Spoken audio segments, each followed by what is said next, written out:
Well, hope y'all had a wonderful Easter and a wonderful week. Please check my community board for updates and movie suggestions. The movie of the week is In Her Skin.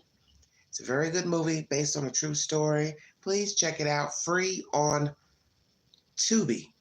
In Her Skin is the movie suggestion of the week. I have a lot of updates, so I'll just be running through them, and then we'll get down to business for the two main topics, which will be going to continue my conversation pertaining to the strip club dilemma, because there's probably some people who missed it yesterday. We're going to go back over that.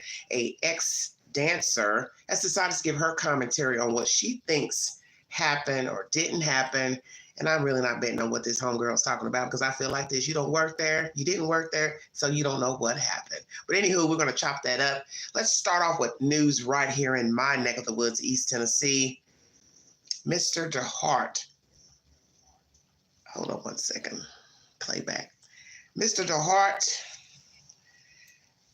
unalived a deputy, a Blount County deputy, and shot another one, a female. She survived. He has been indicted by the grand jury. Let's talk about it.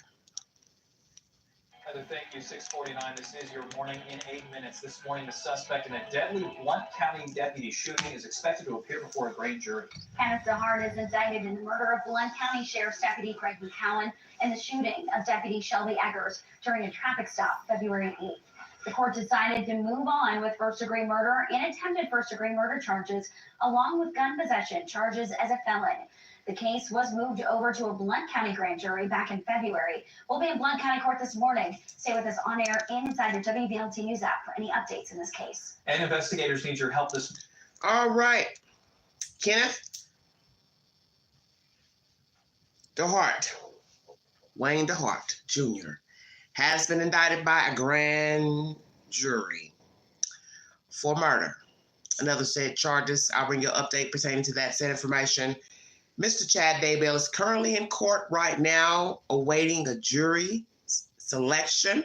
I'll bring you an update to all that said information right now. Currently, 2,000 people are watching East Idaho News. Feel free to check out that content later on after this live stream. Let's get down to business. We've got so many things to bring you. Lordy, Lordy, Lordy. What say you, the chat? Thank you all. Hello, Pinto, everybody. Hello, everybody in the chat. People still looking for Sebastian Rogers. There are volunteers still on the ground looking for this young man. Prayers to those who actually care for the young man. And I'm also going to bring you more content pertaining to P. Diddy. We're going to chop up allegations, rumors, rhetoric. What's the truth? Will the house of cards fall, or have they already fallen? We will see. Going through my database of many, many things. I've got so many videos to play for you. Let's see.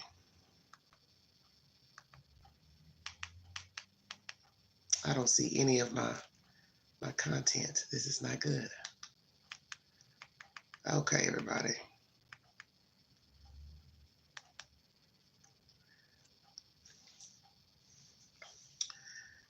Trying to find everything. I'm also going to bring you some information on Kevin Frankie. I want to talk about him and get him over with as well. The nonsense pertaining to him and the other lady, Mrs. Botcher, who worked for Jody Hildebrand. I want to talk about those two at a later date. Going through all my stuff. So for some reason, I can't find what I'm looking for. It's just weird. Only when I go live. So I got so many videos. First sections of Francis Scott Key Bridge are being removed in Maryland, if you are curious.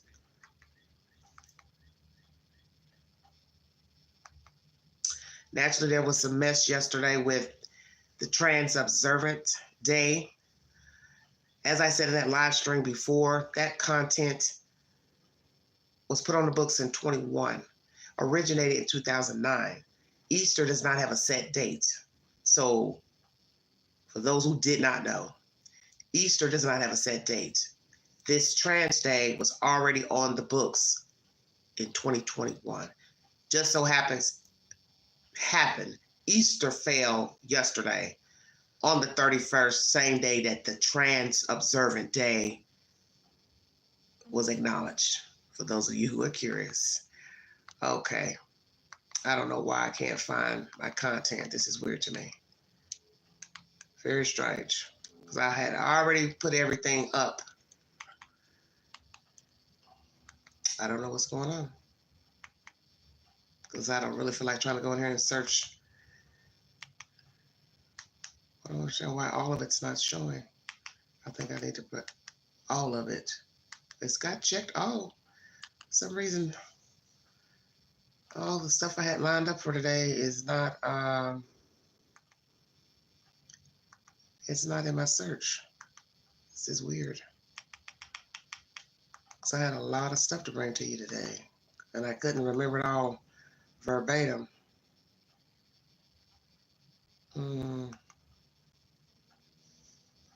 Hello, everybody in the chat. I'm good. How are you doing?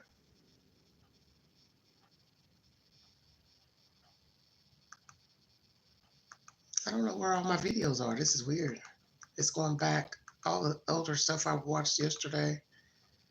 This is weird. I'm going to have to check my computer because something strange is going on here. Because I can't read all that stuff off verbatim. Hello, everybody in the chat. Thank you for joining me. This is really strange. None of my content's coming up that I had saved for this live. We're going to talk about a young man out of Florida, professional football player. Ooh, Lord have mercy. I don't know what his problem is. He's was on the run. Supposed to turn himself in. Allegedly strangled his girlfriend. Just signed with the Lions, Detroit Lions, a year or so ago. I don't really understand why you have this awesome talent to perform and you just say the hell with it. I don't care. I ain't worried about it. 7 years or so in the league, 6 or 7 seasons in the league, and then you go over to Detroit and just say the hell with it. Oh well.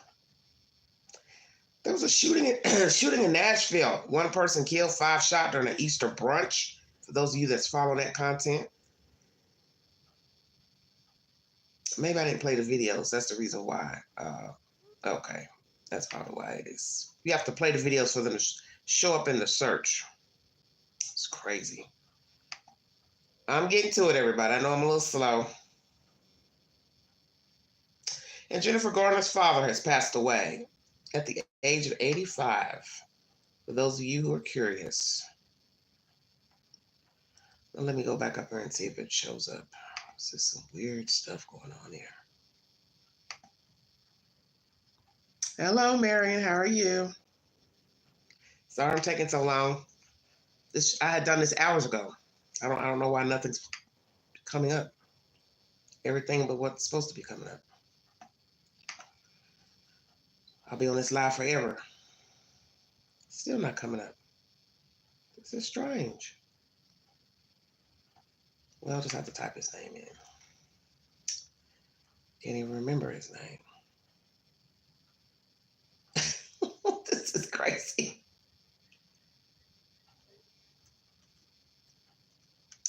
I don't know what's going on. Because I had a lot of stuff to talk about and I can't. For some reason, it's not in my history here. How's everybody doing? Greetings, greetings, greetings. I'm trying to get this live started. 9 minutes and I can't even, none of the content's coming up. This is strange to me.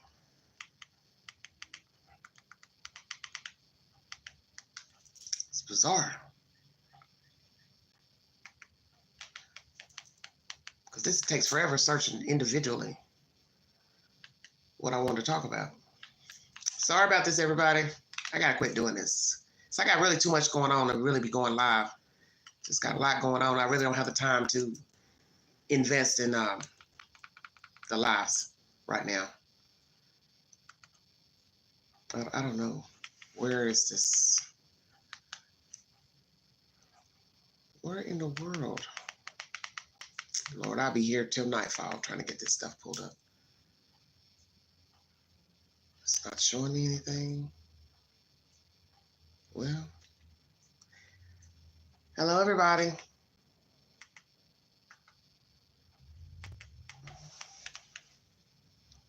Hold on, everybody. Sorry about this. This is just bizarre. Everything I had lined up, it's not showing up.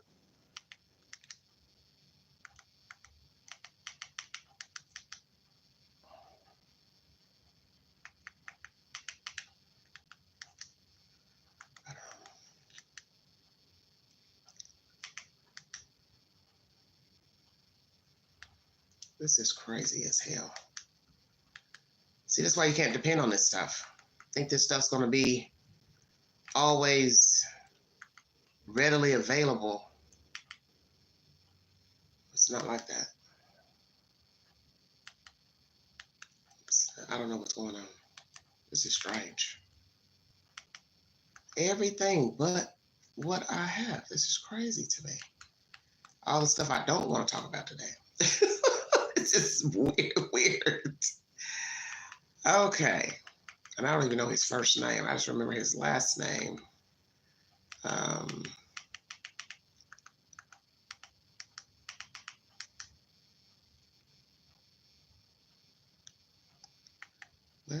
strange.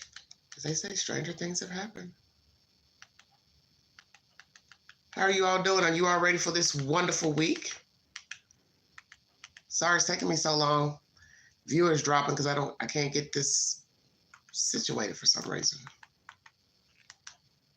Oh my God. This is bizarre.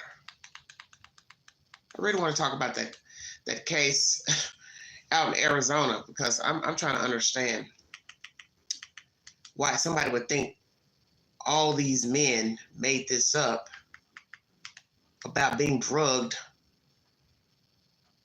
I don't believe that. I don't believe they made that up. I know some men would probably lie. Their bank statements come back. Maybe the wife saw the statement, saw, oh, he's been at the strip club. He spent a couple $1,000s, but not 20 different men. I don't believe that. I don't believe that. I don't believe that at all. It doesn't even sound right.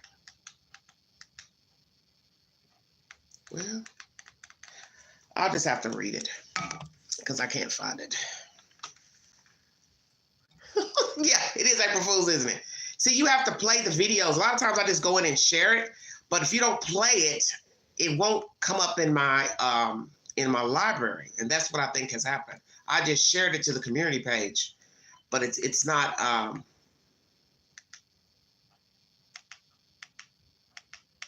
It's not coming up at all.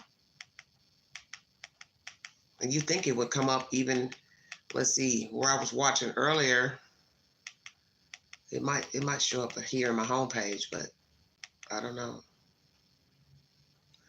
Once again, everybody, man accused in February Blount County deputy shootings indicted for murder. That's Mr. DeHart Jr., if you're curious.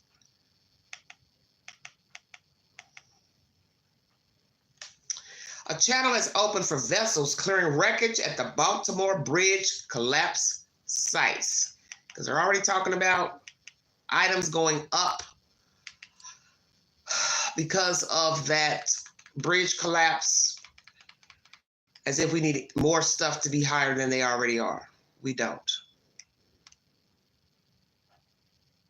I don't understand. Hold on, you guys.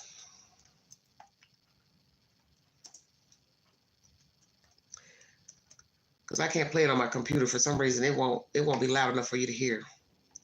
It just...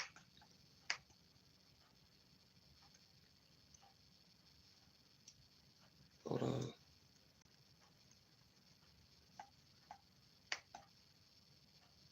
Cameron, that's his name. Cameron Sutton. Now let me see if it'll pull up now. Sorry it's taking me so long. I don't know. I don't know what's going on. It still won't come up. This is so crazy. And I'm playing it. Let me see if I can get it to play. This is weird. Yeah, volume's too low. I'll just have to go to this other place and find it.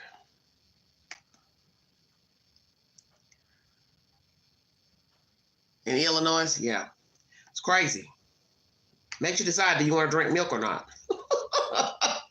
Kids, it's good for the children, for their bones. Adults as well, if you can drink milk, if you like drinking milk. Some people don't drink milk, not every day. So, of course, we know you need water. You definitely have to drink water. I'm just going to read from here because I'm never going to get all this stuff pulled up like I want. I've already wasted 15 minutes, dear God. Now I really feel bad. All right, everybody. Chad Daybell's currently in court. Jury trying to select it. Hopefully, they'll get a jury selected. I'm also going to bring you content pertaining to Lizzo, the musician. She's quitting the industry allegedly because she feels like nobody wants her, blah, blah, blah. Well, you have allegations against you too, sweetheart. So it is what it is. Mr. Alex Murdaugh has received 40 years for his financial crimes. For those of you who have been following that content. I'm bringing you this story because this guy used to play for Tennessee. And as most of you know, I live right here in Tennessee, East Tennessee. And he's gotten himself in a little bit of trouble. So it is what it is. Former Vol football player wanted for domestic violence turns himself into Florida deputies. At 8:24 p.m., the NFL player arrived at the Orient Road jail to turn himself in after he was wanted for domestic battery by strangulation. Detroit Lions player VFL Cameron Sutton wanted on Florida domestic violence warrant. Deputies responded to a call on March 7th to find a woman who they said had been beaten at Sutton's Lutz home. Officials had not been able to locate the football player since that incident. The Detroit Lions announced that they released Sutton on March 21st following his arrest order being issued. The Detroit Lions announced that they released Sutton on March 21st following his arrest order being issued. We became aware of the ongoing legal situation involving Cam Sutton this morning, the Lions told WFLA in a statement. We will continue to monitor the situation and will not have further comment at this time. So on March 25th, his attorney told the sheriff's office's warrant section that Sutton was traveling to Tampa to turn himself in after weeks of evading law enforcement. This man has finally made the right choice to turn himself in, Sheriff Chad Chronister said. Domestic violence has no place in our community, and no one is above the law here in Hillsborough County. My thoughts are with this woman as she continues to heal from this man's gruesome actions. The Lions signed Sutton to a $33 million 3-year contract a little more than a year ago. Sutton started 31 games for the Pittsburgh Steelers during the 2021-22 seasons, making 5 interceptions, 95 tackles. The Steelers drafted the former University of Tennessee star, who is from Jonesboro, Georgia, in the 3rd round in 2027. So he got drafted in the 3rd round in 2017, played for the Pittsburgh Steelers for about 6 seasons. I believe he became a free agent, went on to Detroit, making $33 million, and now he's not going to be making anything. That's that. That is that. There's some nonsense pertaining to a man, oh, Lord have mercy, in Mexico, an American. This is probably the stupidest thing I have heard.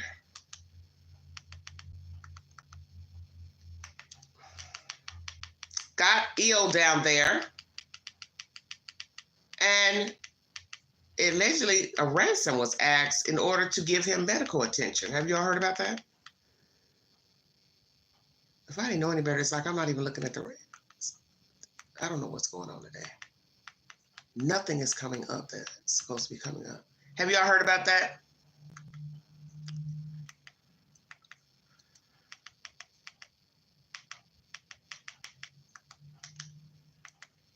So this makes me think of Shanquella Robinson. Because you don't really know what really happened with her down there in Mexico with the friends allegedly turning on her. And I remember one part of that story where they say it took a while for medical attention to be called. So then it makes me wonder, did they just wait to call or what? They will want money to help aid her. So you don't know what's the truth. Because that was a big old mess too.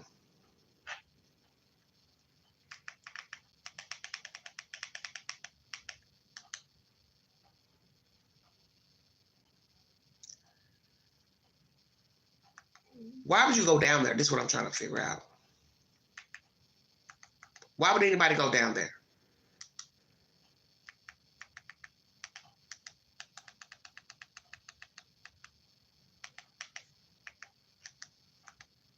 So what? No, about what, huh? Sorry it's taking me so long. I just don't understand why my content is not already loaded up. Because I did all this earlier so I could be ready for this live. For some reason, nothing is in my search.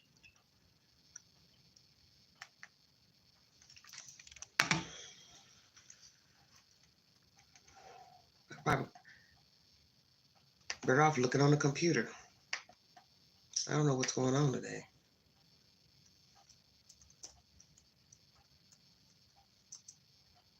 Probably because I don't need to be live. That's probably what that is.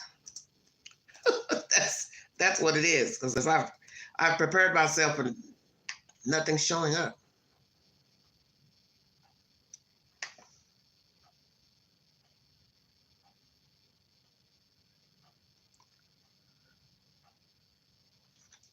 Now it's showing every story than what I asked for.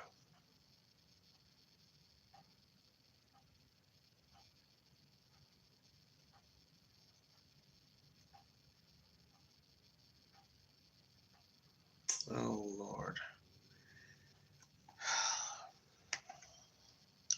The man not getting something about a ransom. They asked for a ransom.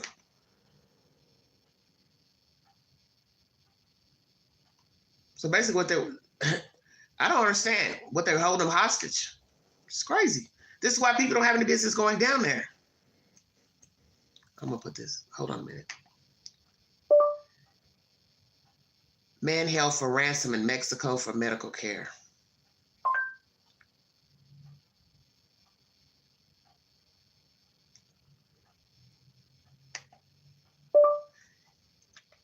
Mexicans ask for ransom for American man.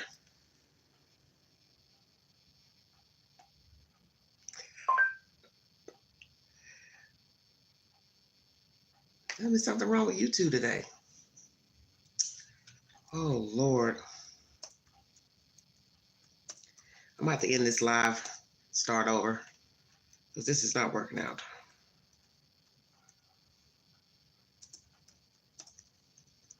I don't know what's going on.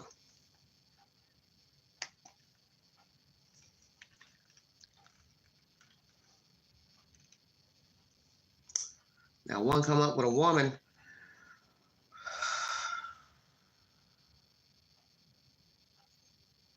Now, I'm in the search on YouTube. It's not even the first story to come up. That's weird. Because I've been seeing it all weekend.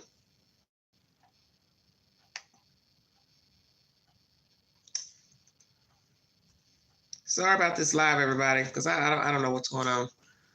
Nothing is popping up. It's strange to me.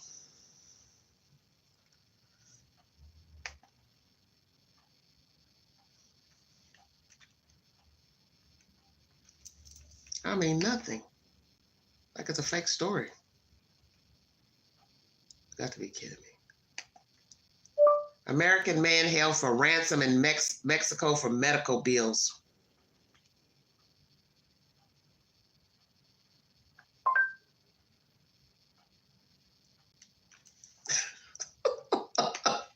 I don't get this. This is crazy to me.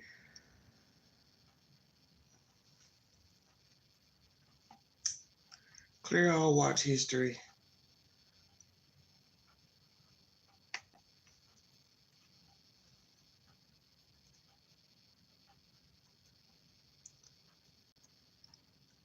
I mean, nothing that I posted. I'm just gonna have to go to my community page because this is getting whacked now. I'm starting to wonder what the hell's really going on. Nothing's coming up in my watch history.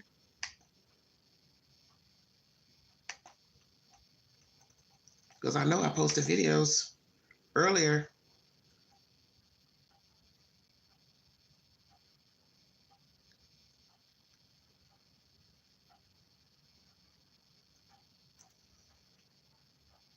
There it is. Paralyzed American. Let me go there.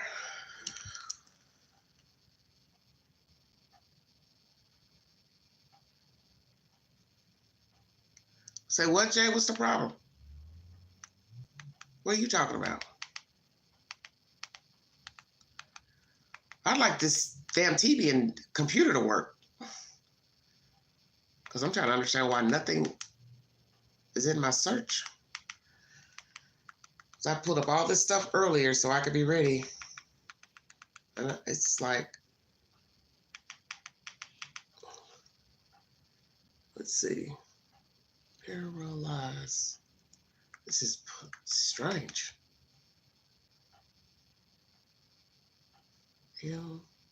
Why? I don't know.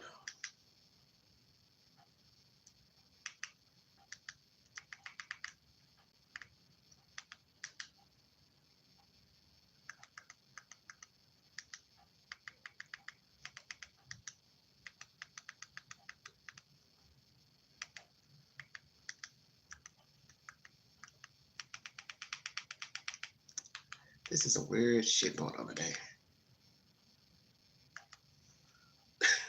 I don't understand what's going on. Hey, honey, how are you? Queen's having problems. Can't get my content loaded up for some reason. I mean, it's not even showing up in my homepage. That I looked at this stuff. This is weird to me. This is showing stuff from yesterday. The Murdoch stuff came up. Everything but what I want to show you. It's weird. It's bizarre. Probably got too many videos. Might need to delete some stuff.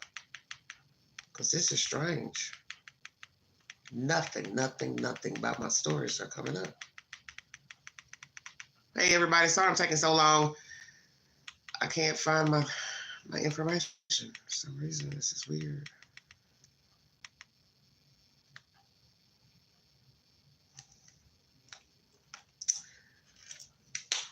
Because even if I go in here, let me see if it'll still come up.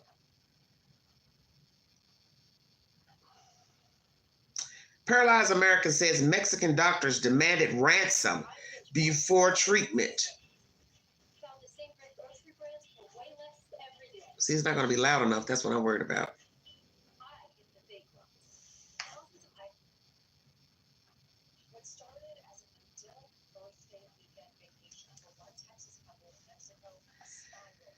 Couple from Texas, it says.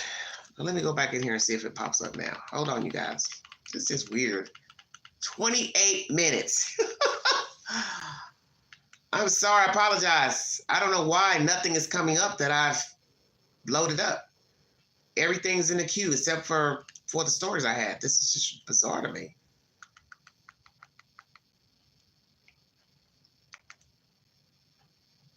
Maybe I need to clear some stuff out. Maybe I've got too many videos in my history. It's got to be that. It's got to be something crazy.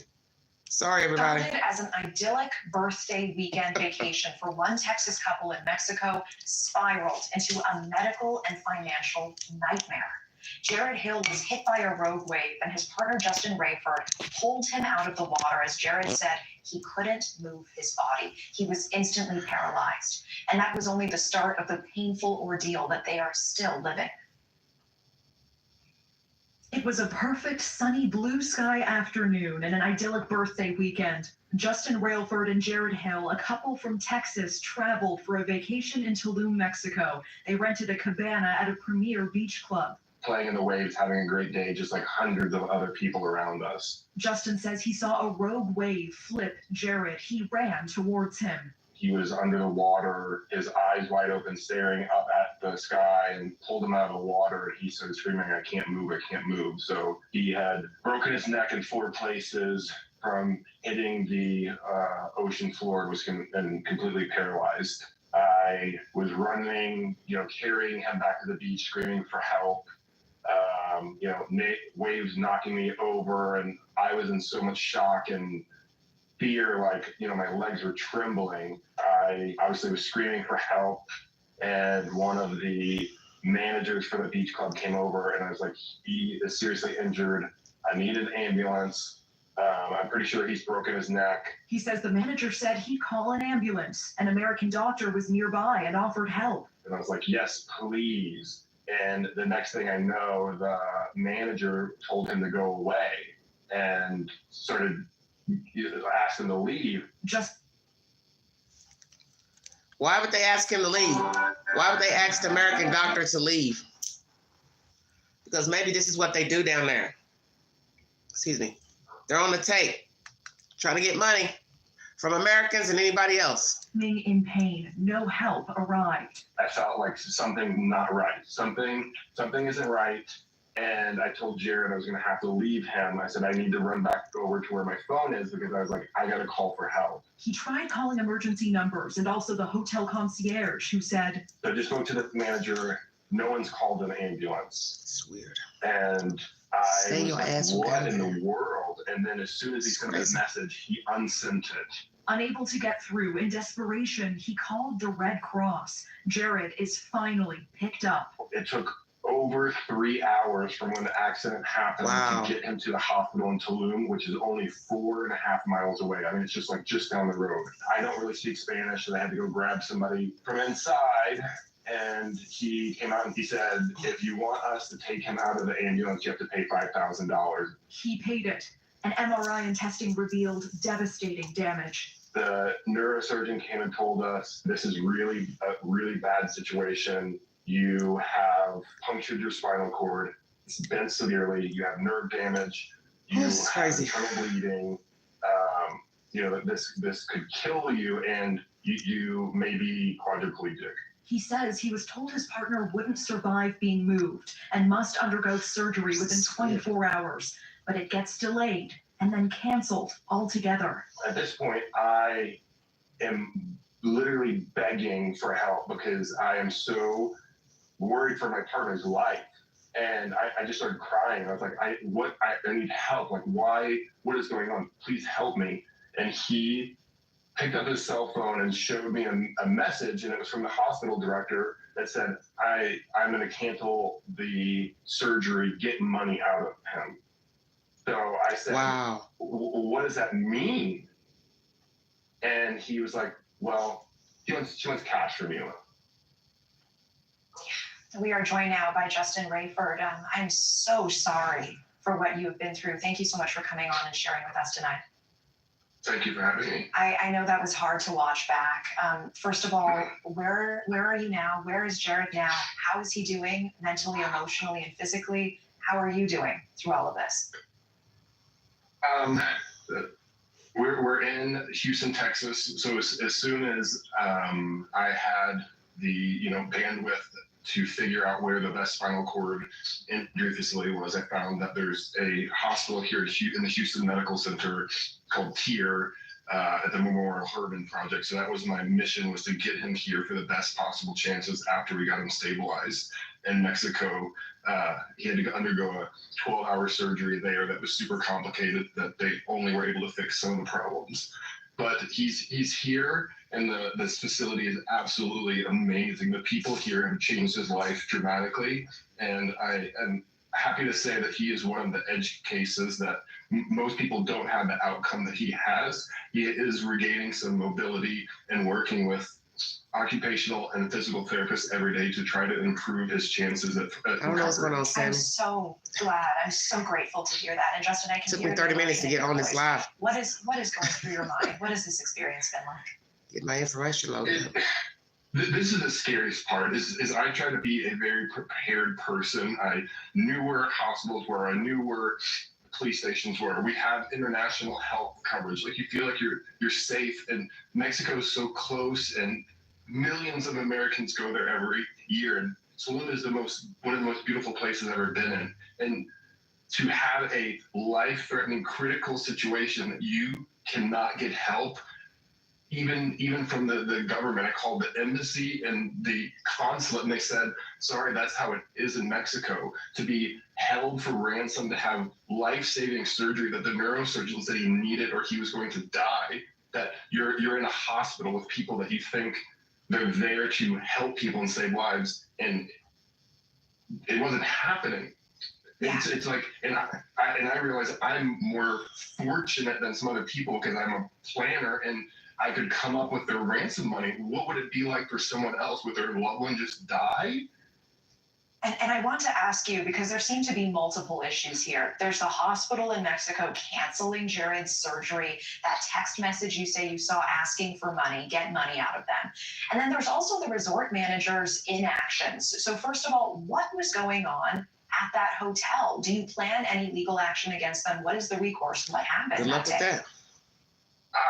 I'm not even sure because of ties to certain activities in that area now that I found out in.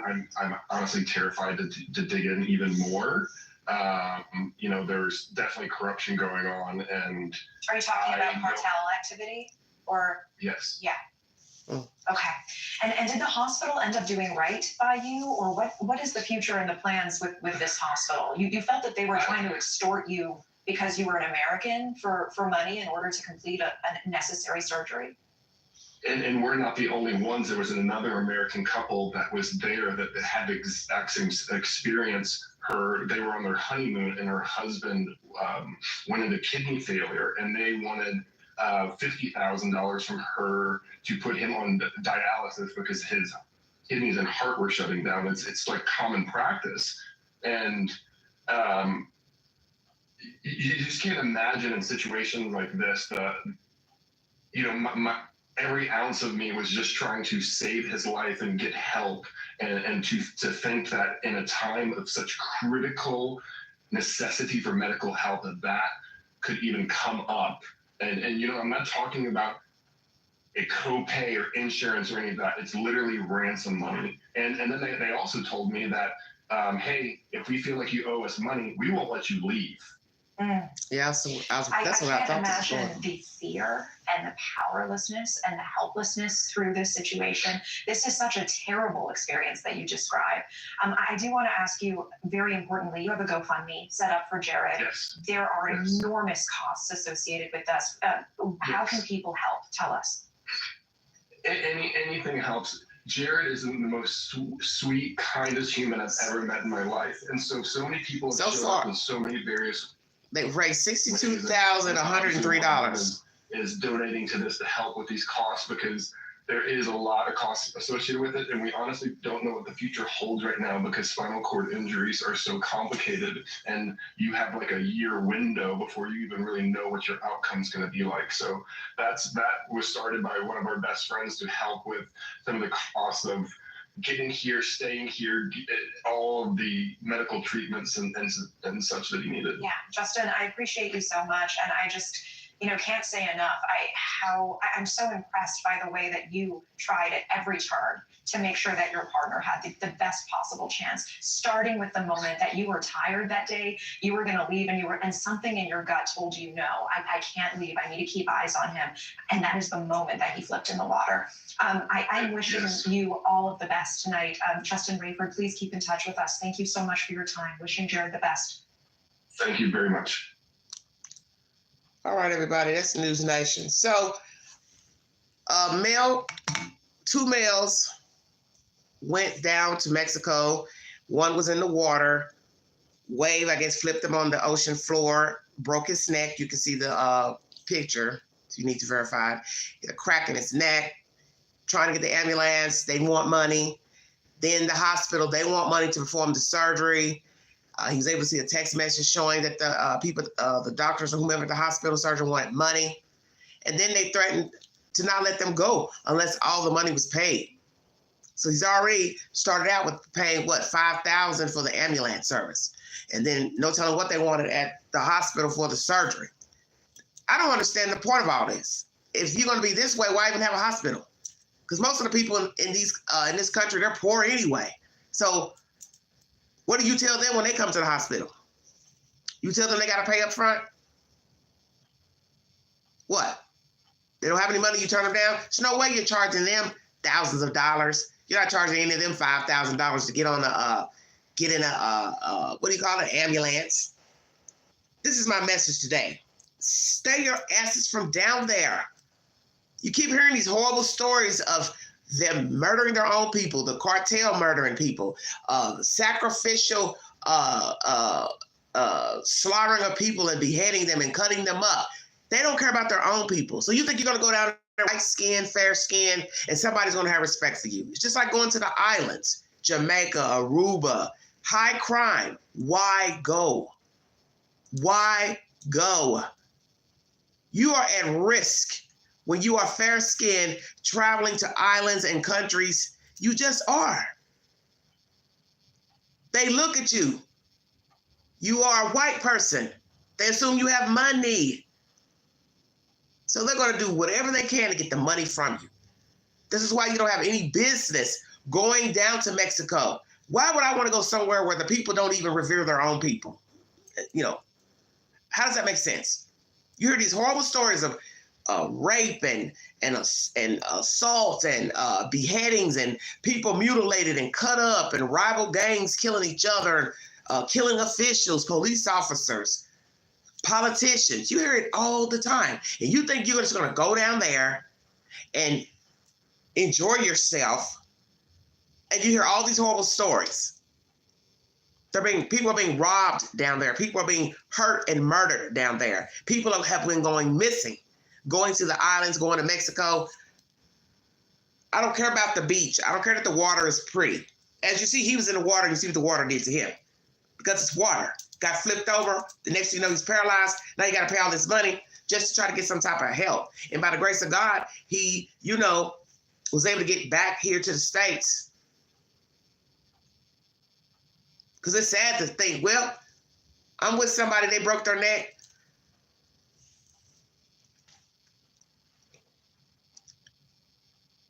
Put them on an airplane.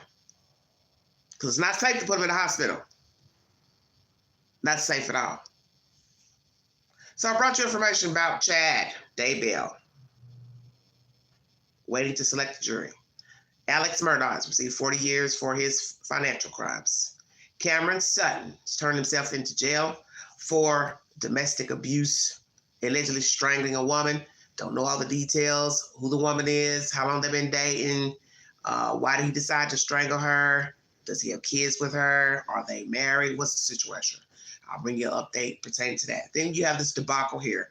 A Caucasian man being paralyzed in the water down there and couldn't get help unless they paid.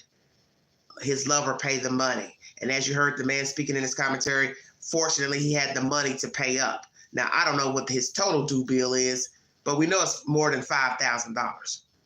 And then you hear the neglect from the resort where they were staying, that they didn't do due diligence. This is kind of like what I heard with Shanquella.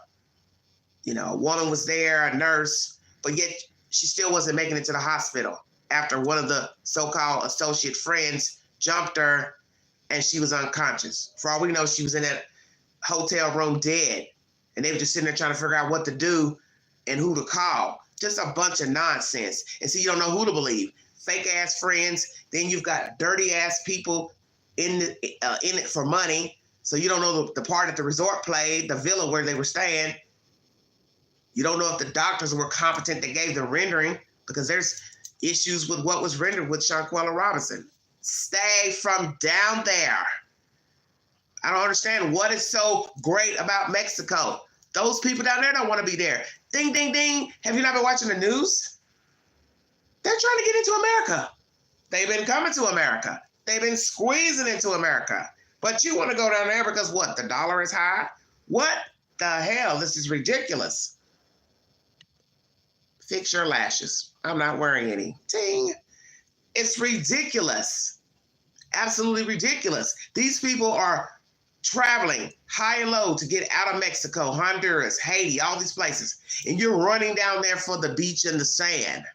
And then your lover has a very horrible accident in the water. And now you got to pay your way to get in an ambulance, get a surgeon. It's ridiculous. Stay from down there. That's my advice. That's my advice. Now we've got Lizzo complaining about wanting to quit the business for whatever reason. Were the allegations true that were made by her backup dancers, that she was cruel, that she was saying derogatory commentary to them about their weight. Many people are going to laugh at that because Lizzo is a very heavy young lady. So one's going to say, well, how are you judging the people about how they look when you're already overweight? So what's the truth? Did she make disparaging comments to some of her backup dancers? Because there are lawsuits on the book pertaining to this dizzy ass heifer. Jesus wept. What?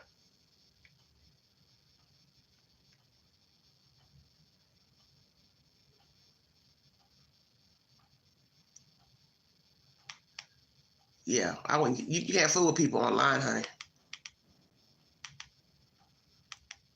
Everybody knows that. GMA is the source pertaining to Lizzo. Is she going to quit the business, or is this just a ploy for attention? Because things aren't working in her favor. People are still talking about her on the internet negatively. What's the truth? Lizzo won the Grammy for Record of the Year. And a month ago, she was back on the Grammy stage as a presenter. And then on the 17th of this month, she said she was teasing some of the best music of her career. So why quit now? Turn up the music. This morning, Lizzo taking a stand. I got a feeling I'm gonna be alright. The Grammy Award-winning singer and songwriter making a career out of her uplifting anthems. I decided to dedicate my life to making positive music. But now fans are wondering if the Grammy winner has gone silent. So special. For good. Lizzo posting an emotional message on Instagram, writing in part, I'm getting tired of putting up with getting dragged by everyone in my life and on the internet. I'm starting to feel like the world doesn't want me in it. I didn't sign up for this. I quit. She's always been critically acclaimed, beloved by her fans. So I think that it's such a huge moment that she's saying that she's potentially stepping away from the music industry. It's definitely a shift from the Lizzo that we first got to know and that we've known for a few years now. It's unclear whether the 35-year-old is referring to quitting the entertainment industry, social media, or public life entirely. This statement coming 2 months after the singer's attempt to dismiss a sexual harassment lawsuit filed against her by 3 of her former background dancers was denied. Lizzo now facing 2 lawsuits accusing her of creating a hostile work environment, detailing allegations of inappropriate sexual behavior, assault, and harassment. Those dancers speaking to our Janae Norman last year. I voluntarily left on my own accord because the treatment was just so disgusting on everyone's part. It was so blatant. Lizzo denying all charges against her on Thursday, performing at a record-breaking $26 million fundraiser for President Biden's campaign. 1 day later, posting that statement on Instagram, leaving some wondering whether Lizzo's post is a direct result of backlash against her for performing at that high-power event. This is going after her personality as a singer, her money, her reputation, who she has put herself out in the public eye for many years. So to have that challenge and to have to become accustomed to this new norm of having a civil lawsuit over her head, that stress can be daunting on an individual. We reached out to Lizzo and her team for clarification and haven't heard back, but this morning, some big stars are vocalizing their support for Lizzo on social media, from Andy Cohen to Paris Sutton to Lani Love, who wrote, "Girl, don't let them win, keep working." You guys? And to that point, well, I mean, even her accusers, they said that they had been big fans of her and they wanted to see her continue, but in their eyes, they wanted her to take responsibility for what they believed she'd done. Well, thank you so much for that. Well, hey there, GMA fans. Robin Roberts here. Thanks. Good morning, America is the source. So, Lizzo, did you say out of the way things to the young ladies? Were you acting inappropriately sexually? There was an allegation about some trip that you all took overseas and you were trying to, you were coercing the girls to get up on stage, and there was a lot of touchy-feely sexual stuff going on, and some of the girls didn't want to participate, and one of the girls didn't want to participate. So, did you do that? And then something about the driver, you had him come up on the stage, and that I don't understand, because he's there to work as a professional, at a professional capacity, such as taking you all around or whatever, bodyguard or whatever he was. Why would you be wanting him to engage in anything on stage sexual with other people, strange people? You're in a foreign country. That don't even make no sense to me. And see, what's crazy is people keep hanging on to these people because they need the money. They want the money. But that's the whole point. You're really not making any money. You're not even making enough money to sell your soul to the devil. You know, it's not even an even exchange. Get a couple thousand or something to dance with somebody. That's not no money. Rent is high. Right here in East Tennessee, it costs to live. A one-bedroom is running at $1,000, damn near $1,000. If you get anything under $1,000, it's a dump. It's a damn dump. It was a dump when it was $500. It was a dump when it was $700. So people are struggling. But you cannot sell your soul to the devil because as you see all these people bringing forward lawsuits, they don't have no money. They're barely living. I don't know what Lizzo said to these women, but it is what it is. Once you put yourself out here in a public sector, there's always going to be criticism. Always something. You didn't do this. You didn't say this. You did this. Some of it's true. Some of it's not. It just depends on the interpretation of the person that's listening to the story. Now, if you talk down to these girls and you were rude to them, berating them and talking about their weight and all that, you are out of line. You're out of pocket. Hell yeah, you're going to catch hell for that. Whether you pay them one dime or not, you're going to catch hell. And people are really going to judge you because you are a heavy-set person. And people are going to look at you crazy like you're a big girl. Who the hell are you talking about need to lose some damn weight, need to tighten up? That's not the contract. That's not the criteria. See what I'm saying? So you might need to explain that to your dancers, what you're looking for, what you expect, or let's just say in your prospects, okay? Now, if that's a part of the contract, you got to stay toned, you got to stay fit. You could be heavy, but you got to stay toned and fit. Then you put that in the contract. But talking out loud, talking down to people, loud talking people, because I did hear one woman said you did her like that. You've embarrassed her in front of a bunch of people when you could have pulled her to the side and say whatever you had to say to her. So I'm not with none of that. So I don't know what you've been doing, but hopefully you will keep your head on straight. Repent is all I can tell you. Apologize. That's what I would have done. I done it just to get the talk down. I went to each one that brought forward an allegation and said, I apologize to you. If I said something to you, I will apologize to you, okay? Yo mama, that's who gave me this YouTube channel. Yo mama. Tell her I said hey. But seriously, just apologize. You should apologize. I don't know if you've apologized to them formally, directly, but maybe you should. And even if you don't think you did anything, just say, well, I'm going to apologize, even though I don't know what I did. I don't think I did anything. I don't think I said anything to you. But I apologize if you were offended by something that I did say. Just apologize. That's all you had to do.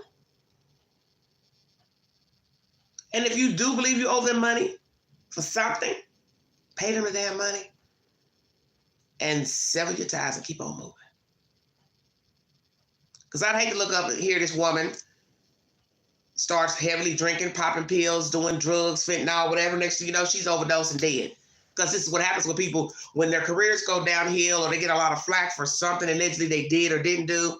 They start imbibing in drugs and alcohol, and before you know it, they start going downhill. And so one day you're looking at a Lizzo heavyweight. The next time you see her, she'll be doing a hula hoop and a Cheerio. She'll be 110, 120 pounds strong.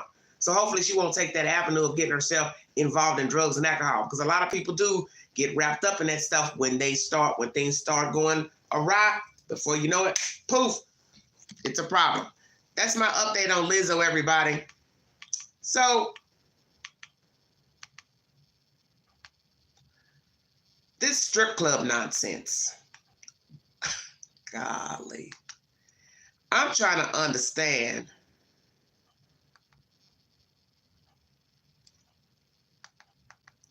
Are these men telling the truth? Arizona. That's where we're getting ready to go now, everybody. We're getting ready to go to Phoenix, Arizona.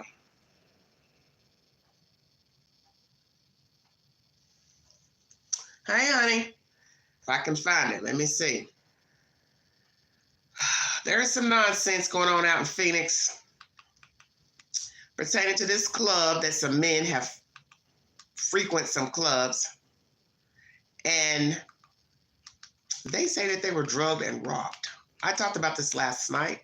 I'd like to continue this discussion if I can.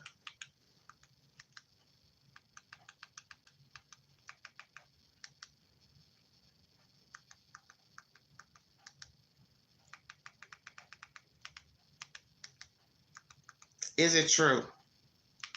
Or did these men overspend and they just want the club to pay for what they spent in the club?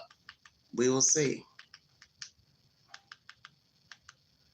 All right, everybody, 1 second. Still, it's not even nothing's coming up, even in the search. This is so wicked. I don't get it. Well, hope everybody's well. This has been a winded live for the Queen.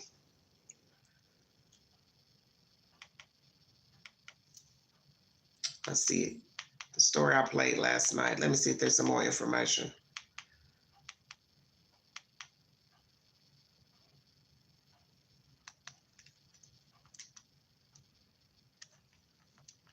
And then I don't get a receipt for it. This man spoke. Does a topless dance, and then I don't get a receipt for it. This man spoke on the condition of anonymity. He is one of 15 men named in a new lawsuit that claims they were collectively scammed out of more than $1.1 million. They're each reporting multiple unlawful charges on their credit cards from one of 3 different clubs: Bones Cabaret, Skin Cabaret, and Dream Palace. All 3 clubs are owned by Wisnowski Incorporated in Scottsdale. She asked me to go into some back room. I asked the price, and she doesn't give a number. And I was under the assumption that it would be fairly quick. In the suit, the stories all start the same way. The dance? Alleging an organized scheme. It's crazy. Victims claim they were unknowingly drugged, heavily intoxicated, or incapacitated by the dancers. They gave me several glasses of champagne that is really unusually strong. I remain conscious, but I feel more buzzed than I usually do. Each man said they were then led to a VIP room where their phones and wallets were taken from them. They just asked me to sign and fingerprint a couple places on a sheet of paper, and then take a picture of holding the paper. After the initial dance, the lawsuit states they were then photographed holding a copy of their alleged charges. Only they say they never got to see what exactly they were paying for or how much. They really took advantage of me. This man says it's been especially hard for him. I'm socially awkward. I'm trying to find a girlfriend. I'm trying to practice before I have a girlfriend. I probably shouldn't have used a strip club Practice. as a method of doing Oh this. my God, But dude. I wasn't expecting to be ripped off. We reached out to the lawyer representing the owner of the clubs and got the following statement. The client denies any wrongful conduct. Dancers are not employees, but independent contractors who generally should be liable for their own independent wrongful activity. This is no different than going to a casino, losing money, and demanding its return, only worse. The plaintiffs received what they bargained for and did not complain about any of it while they were receiving the benefits of what they sought. Now, I also spoke with the lawyer representing these 15 plaintiffs. He says since the lawsuit was filed, he's already heard from more men who are coming out and saying this exact same thing happened to them at one of these 3 clubs. Any recourse through their credit cards? Did they try to dispute any of these claims once they popped up? Yeah, the man that I spoke with did actually try to dispute all of the claims. And he says because they had that photo of him with his fingerprints on it, that was what the credit card company needed to be able to say he's on the hook for these charges. And one of these men is on the hook for more than $187,000. There have been Hollywood movies made about stuff like this. All right, everybody.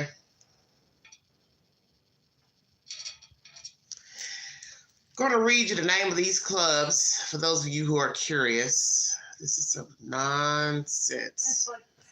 Skin Cabaret, Dream Palace, and Bones Cabaret. They're owned by the same male, I'm assuming, and we're going to get into that information. So because there's a photograph, thumbprint, credit card is not going to reimburse them the money. But I do believe these men were drugged. That's what I think. So let's do a little research pertaining to this nonsense. Hello, everybody in the chat. Thank you for joining me. If you'd like to donate to this great network, $ Big Angie 129. Cash App, stickers, and chats are always welcome during the live stream. 15 men, more than 15 now, Were they just trying to get their money back? Are they just trying to get their money back because they spent too much money in the club? But let's be truthful. Who's just giving somebody $50,000, $60,000 in a club? Help me understand. I don't know if I believe that. Different men, different clubs. They all want their money back? Okay. Dropping all this money? I don't know if I believe that. Let's hear from an exotic dancer, former exotic dancer, who's decided to give her 2 cents about this debacle. azfamily.com is the source. Bad apples in every bunch. Exotic dancer speaks on Arizona strip club lawsuit. An exotic dancer spoke on Thursday about a class action lawsuit against 3 Phoenix area strip clubs and how common it is that customers are ripped off.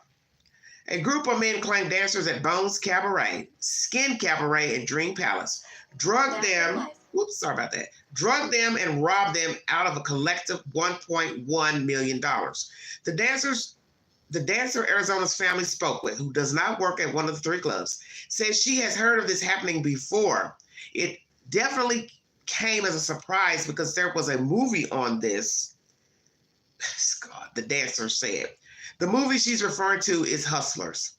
Cardi B is also on the record saying she would drug and steal from some clients back when she was a stripper. They definitely know what they're getting into because higher rooms have higher time.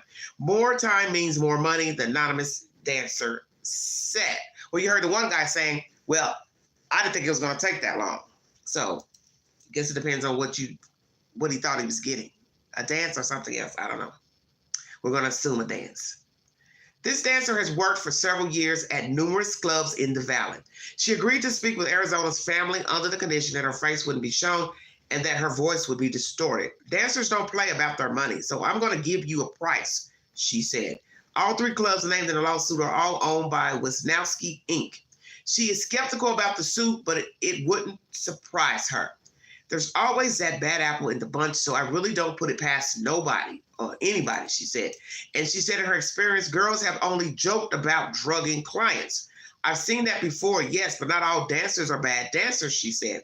In an anonymous interview, one of the men in the suit says he was very intoxicated when a dancer at Skin Cabaret dipped his thumb in ink and forced him to sign and print a paper. He says he never saw what or how much he made. The anonymous dancer said that signing and thumbprinting are not common practices. For customers to fingerprint and sign, this isn't a police station, she said. She says if that's really what's happening, it's concerning. I can see how they wouldn't want this to get caught up with their wives. And so I do see that they could end up lying because that's what men do. They lie, she said. But what could be happening too, she says, is men trying to cover up their tracks for how much and how long they spent with a dancer. So I could see how they would resort to, it was drugs or fraud, she said. The dancer also told me that if girls at clubs are participating in a scheme, it would likely benefit the club owners more than the dancers. Arizona's family got a statement from the club's lawyer saying this client denies any wrongdoing, and you heard that statement during this commentary.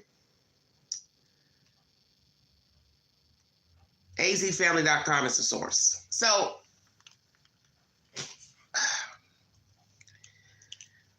are all of these men filing suit lying? Because these cases took place 21, 22. Now they're suing the entity for these 3 clubs. I just refuse to believe that all the men are lying, okay? I just can't see all the men filing a suit or lying. Because we're talking about a total of $1.1 million. One guy had a card that was charged for $4,800. Then the girl went back, or whoever charged something else on there. So this is bullshit. And one guy, he owned up to what he bought, but he said, hell, all these other charges, I didn't spend money on all these other charges that are on here. This is crazy. And one guy talks about walking in and smelling perfume, and the next thing he knows, he's out. So I thought, well, how are they going to rob you if they're spraying stuff in the room? Then they couldn't walk in the room. This is just very bizarre. So I'm going to say this like I said about the people going to Mexico. Stay your ass out of the strip clubs. If you go, carry cash. Carry no more than what you stand to lose. I don't believe in using credit cards, debit cards all the time just because you got people working on the inside of the business, waiters, waitresses, managers. People will steal from you. That's just the way it is. Ordering stuff online, good way to get your credit card, debit card compromised. I've had it done. First time I used a credit card, a debit card, coming up 3 years ago for a Bluetooth box.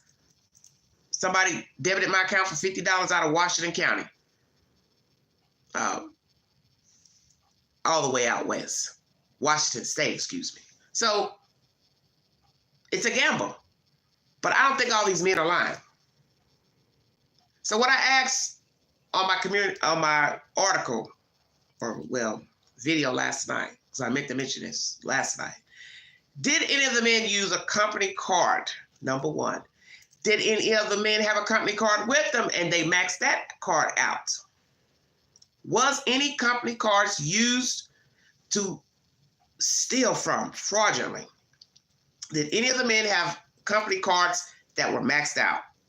And did any of them use a company card knowing they weren't supposed to either? Because people will do that. This is bizarre.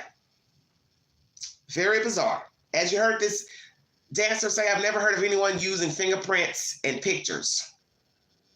Right. Because that could be the scam. We're going to drug them, put something in their drink, spray something in the air, whatever, and then we're going to knock them out, take their fingerprint, put it on a sheet of paper, the itemized statement, and then we're also going to prop them up. This is so stupid. Prop them up and take a picture. So that's what I want to know. How did the men look in the pictures? Do they look like they were actually standing there smiling? You know? Or do they look like they're drugged up, leaning to the side, slobbering on themselves? I'm just saying. Because let's be truthful. Once your credit card is out of sight, let's say you go into this little room, however they got it set up, you run your credit card. Are you leaving the credit card? Help me understand. Because I wouldn't leave my credit card nowhere. So like to me, a tab would be set up. Or you prepay first. See, I don't know how it goes. I've never danced. So I don't know how strip clubs are ran. So how does it go? Because we know at the bar, you either pay with cash or pay with a card. They'll probably ask you to set up a tab. Thank you, sweetheart. So what is the truth to this nonsense? How did it work with the card? That's what I'm trying to figure out with the credit cards. You walked in, you said, I want to go to VIP room. Then what happens? A man, woman, somebody takes your card and then they run the list down of what all you want, drinks, dances, something else. And then what? You sign before you go in? Do you sign and give the card before going in the room? Because to me, that would make more sense. I pay first. I want to dance. I want a lap dance. I want this. And then they give me my itemized list. And then I let them run my card. And then I put my fucking card back in my pocket. Because I ain't going to leave my card with you. Because once you leave the card with somebody out of sight, they can take the card and do anything. They could be ordering from Amazon or order for Walmart or whatever, or ordering Uber Eats while you're sitting there getting somebody dancing on you. Somebody's ordering food off your damn credit card. So I wouldn't want to leave the credit card. I'd have to pay for everything right then, put the card back in my pocket. Just like you would when you go to the store. You go to the mall, you buy something, you put it on the counter, you pay for it, you take your goodies and you walk out. You don't leave your damn credit card at the store. So this is really weird to me.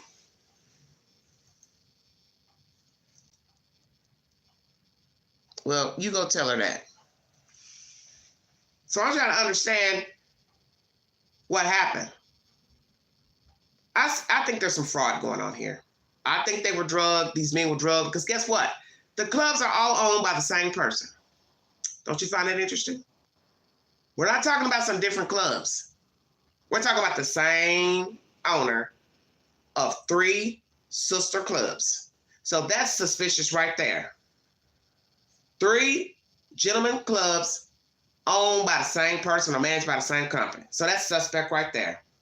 How they're robbing them, they're all the same. take a picture, thumbprint. Who ever heard of somebody doing this in a damn strip club? Why do you need my fingerprint? For what? I show you my ID, or I show you my credit card, whatever you ask for. Then what do you need a thumbprint for?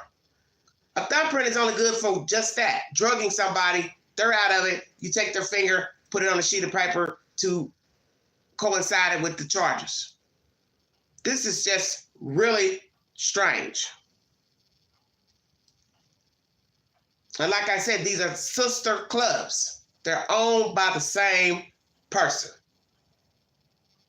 And sadly, the credit card company for the one guy, oh well, got your fingerprint, got your picture. You did it. We're not giving you any money back.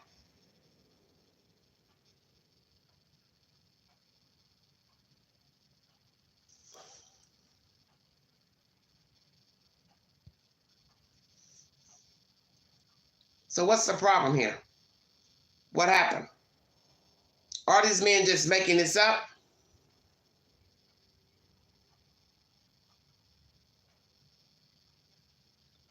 Spent too much money at the club? Wife, girlfriend saw the statements, went off, and now they want to sue the club. What's the truth?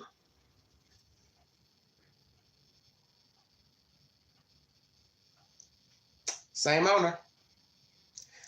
Let's get a little more information pertaining to this. Going to play you the content from last night that I played. Thank you all so much for joining me.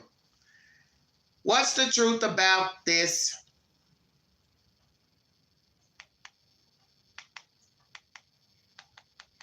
About these strip clubs? Are the men lying? Don't want to pay up? Probably still paying. Probably still paying. That's the issue. $1.1 million. At least 15 men. That's a lot of money. $60,000. $60,000+ one guy. Under $70,000. No way I believe he dropped $70,000 in no damn strip club. Now, I don't believe that. I don't believe that at all.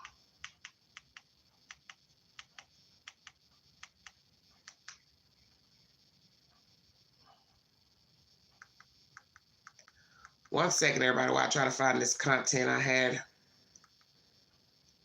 My movie of the week, In Her Skin, now free on Tubi if you're interested. Thank you. Let's hear what these men have to say. Hi, what you love? About being robbed at these strip clubs.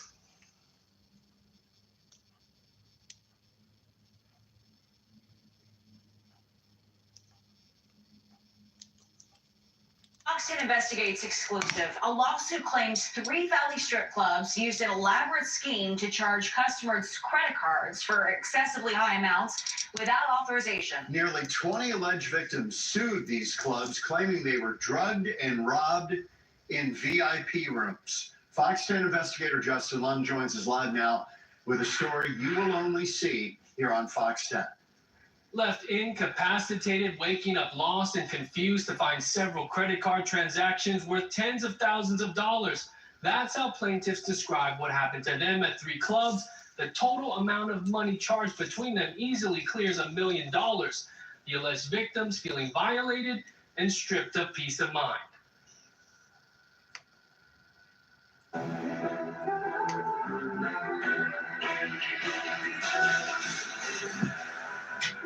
Within the nightlife of the Valley, it's a 2-mile stretch from Loop 202 down North Scottsdale Road past McDowell. Some looking to stay out after dinner and drinks. Take a drive, and you'll notice 3 strip clubs on this stretch: Dream Palace in Tempe, Skin Cabaret, and Bones Cabaret in Scottsdale. All 3 are now at the center of a civil lawsuit referred to as sister clubs. The latest complaint and demand for a jury trial filed back in January. The complaint accuses the ownership of racketeering and conspiracy, as well as several other allegations. There are now nearly 20 plaintiffs in the case. We spoke to 2 who want to remain anonymous. We'll call the first alleged victim Joe. Joe says he and his friends were at Bones Cabaret 4 years ago when he got separated after going to the bathroom. remember kind of walking through what I thought was like a cloud of like either perfume or makeup or something, like dusty from one of the kind of like cracks of lights that was kind of coming through. And that's when I ended up actually in a VIP room and started to get these symptoms that felt not alcohol related, something else. Do you believe you were drugged? I do, yes. Joe confirms he did not take a drug test, nor did other plaintiffs in the case, but they all say they became incapacitated after. So this is what I need to know. Why didn't you all go take a drug test? If you felt woozy, strange, did you confront the ladies? Did you confront the manager? Did you go straight to the hospital? Did any of you go to a doctor to get help? If so, if you didn't, why not? How are you going to confirm being drugged if you don't go to the hospital? Get your stomach pumped. No, it's probably a horrible thing to get done, but something, blood work, something. So people are going to question that. Why didn't you go to the hospital? How long was it before you filed charges about the credit cards? Fraud. Did you go to the police department, fill out a report? When did you find out about the charges on your credit card? Did you get a notification on your phone? Bank called you? And another thing I didn't mention last night. Why didn't the banks flag the card statements, the purchases? If this person was not spending this type of money, they didn't normally go out and spend $4,000 in 5 minutes, $4,000 15 minutes later. Why would the bank not flag the purchases? Because if a person doesn't spend money like that, each guy had a different amount, you know? And a lot of the cards were maxed out, which I don't understand that either.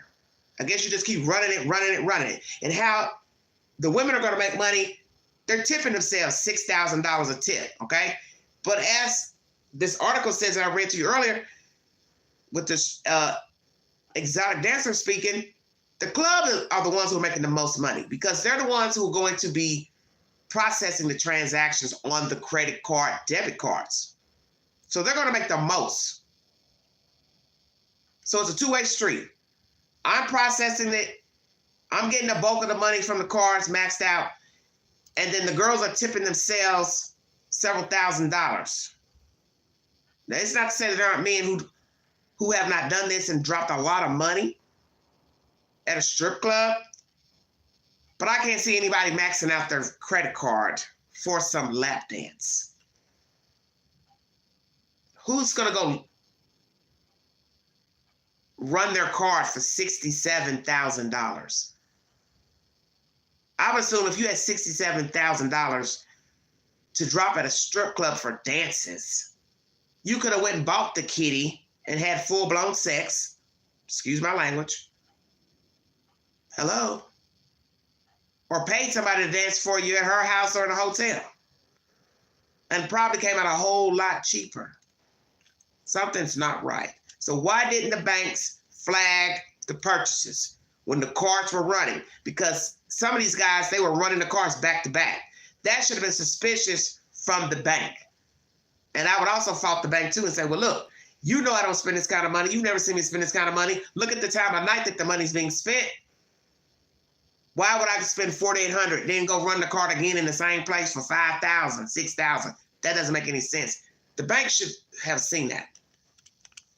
They're entering VIP rooms. I felt like I kind of didn't have control of the situation. That was really the first instance that I knew. Joe says he couldn't get out of the VIP room while his friends couldn't get in before he was moved to Dream Palace.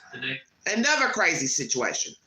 He's trying to get out the club, the VIP room. His friends are trying to get in. So somebody's holding everybody hostage. Are you hearing this? So there's no way I believe this is made up. Because this is just too much for a guy to make up. I'm trying to get out the room. So was he drugged at this point? He felt weird, sick, what? Who's holding the guys hostage so they can't get in the VIP room? What are they telling his friends? Oh, he's busy right now. He's engaged. He's getting a lap dance. Wait your turn. And then you hear he was moved to another club.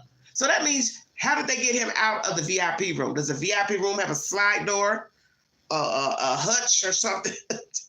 Look, a laundry chute that you go through and you roll down and somebody puts you into a limousine or a truck and whisk you off into the night. This is bizarre. So basically, this is also drugging, theft, and kidnapping. Because imagine waking up in another strip club, you don't know how you got there, and then you look around, your car's not here, you don't know anybody here, you didn't come here. So is there any CCTV footage? I didn't ask that last night. Is there any CCTV footage of him in Club 1 and then also being in Club 2? Because now you got to ask yourself, if you took him to another club, I would assume he was drugged or out of it. Where did you put him and where did you sit him? Nobody's noticing somebody carrying a guy comatose into a club? Or you all just left him in a back room and then he just woke up and started looking around like, where the hell am I? This isn't the room I was in, I don't think. And then somebody kindly came up to him when he came to, sir, you're going to have to leave? Yeah, I guess so after you stole his money. Today, he discovered several charges on multiple credit cards. How much was the total? Just under $72,000. Joe's not alone. 72. Fox 10 obtained Scottsdale police reports specifically linked to the clubs mentioned in the lawsuit. In September of 2021, a financial crimes detective says he started seeing many cases reported by alleged victims detailing common factors like VIP rooms, having memory loss, signing and thumbprinting paperwork, photos taken of them, and extremely high credit card charges. Reports say patrons visited from several different states, telling police they were brought into these VIP rooms. Just confused, felt lost, spaced out. I had no clue where I was at that point. Another plaintiff, we'll call Bobby, describes the same experience. Bobby admits to only 2 transactions he agreed to, paying for drinks and a private dance. But after that, he says he authorized nothing else at Skin Cabaret. He later found 8 transactions on his credit card account. Didn't think that these were actual legitimate transactions at that point. It just seemed unconscionable that this would even happen. His total amount of charges, the highest of all the plaintiffs. $181,000. And the fallout has been traumatic. Certainly. $181,000. $30,000 to me is a lot. Every man has a different amount. $30,000. The one guy that spoke before him, he's under $72,000. And this guy right here is almost at $200,000 on a credit card. So this is what I'm trying to understand. Were these their personal credit cards? Were they business credit cards? What were they? Or a little bit of both? You know this is suspicious. You're running the card 8 times. So you're just running it until there's nothing left. So has there been one man that's gotten the money back from the credit card company? Because where there's a problem is the fingerprinting and their picture to go with the itemized list of what they allegedly ordered at the strip club that they now are denying. And these allegations are from years ago. So are these strip clubs still open? Strain on not only himself, the family, wife, had to get my parents involved. And we have little children as well, so just the impact emotionally was pretty difficult to bear. Joe was in the Air Force stationed in Arizona, now feeling the stress. It's been literally life and career altering for me. My career took a detour that off of the trajectory that I had worked hard to provide for myself. They all tell the same story, yet none of them have met. Rod Galarza is the attorney representing nearly 20 plaintiffs in the lawsuit. Police reports reveal how the VIP room process works. After negotiating a price with the hostess, the customer signs a contract, provides a credit card. Let's see. Fees are $60 for 15 minutes, $100 for 30 minutes with their busy seasons. Once the price is negotiated on, the hostesses, I guess, agree. The customer will then provide the credit card and an identification. Something about a receipt and a photograph is taken of the customer. See, this is bullshit. That's why you're supposed to always initial where you sign on a credit card put lines through everything. Don't ever leave the tip line open on your receipt, because once that receipt leaves you, anybody can put in a tip number. So when you sign your signature on a slip of paper, I don't care if you're out to eat, getting your hair done, whatever, you sign your name. The next line is going to have tip. You put a 0, put a line through it, and then put your initial by the tip line. That's how you do that. Don't ever sign your receipt at a place that has a tip line and leave that blank. Because I remember one night many years ago, I was sitting at a bar and this guy was loaded down. And he had ordered a shot, but I don't think he hadn't drank it yet. It's like a Jello shot or something. So then he asked me, did I want one? He's like, well, tell the lady, get you a shot. So he starts looking at his receipt and he says, I think this girl has tipped herself $300. And I said, what? So he showed me his receipt and she did, because she knew he was drunk. And she put $300 as her tip on a $5 shot. So you know the queen hunted her down, and I let her know. I said, Heifer, let me tell you something. I don't know what the hell you think you up to, but that man ain't gave you no fucking $300 tip, and you know that. You see he's drunk and you're taking advantage of him. I don't know what you're talking about. I don't know what you're talking about. I said, hell yeah, you know what I'm talking about. I said, well, I'll tell you what. You go get your manager, and I will have a talk with him, okay? And that's exactly what happened. She went and got the manager. These were some Korean people running the bar at this time, because it used to be white on, and these Koreans came in and took over, and then, you know, that did not last long, honey. It didn't last long at all. So the manager, he started looking crazy, talking about, oh, I'll handle it. I said, no, baby, you're going to handle it right here while Queen's sitting here. I said, anybody can look and see that that man is loaded down and he is drunk. I said, and you know fucking well, ain't nobody going to tip nobody no $300 on no $5 shot. Why would he give her $300? Oh, yeah, you know I went off. I said, what has she done for $300? She's walking around with Jello shots or whatever the hell they were on a tray, and you see he's drunk, and he stupidly signed for it, and she scribbled in $300. I said, you're going to take this off of here? I said, but I tell you what, if you don't, I'll be calling Don Dare. And Don Dare is one of our investigative reporters for Channel 6 News, if you didn't know. And I said, you will be on the news, because I will surely call him and tell him I sat right there, and she took that receipt and she went and forged it and put her $300 tip on that. I said, I will gladly tell him. So it's up to you how you want to roll. You know, Queen gets down. I was not about to let that man have that on his bill. All right, everybody, let's finish this nonsense. ID gives a thumbprint and takes a photo. I love it too. The lawsuit states plaintiffs believe they were somehow drugged, claiming they barely remember signing any contract. I got it from your mama's house. That's where I got it from. Someone yelling at them to quit messing around and hold the pen properly so that they could sign a document on a clipboard. Alternatively, being yelled at by a bouncer or a hostess to sit up straight and smile. It felt like watching eyes, almost an out-of-body experience, because in my mind, I'm screaming to myself this is wrong, to leave, to fight my way out, but they have the bouncer at the door, the disorienting hallways, like I don't think I'm going to be able to make it out. One plaintiff claims club reps approve transactions via text with credit card companies by using the Face ID function, holding the owner's iPhone in front of their face to unlock it. It's crazy. The complaint says Todd Borowski is Always. the director, shareholder, and the You know I don't play. president of Dynasty Incorporated, which does business under Skin Cabaret and Bones Cabaret.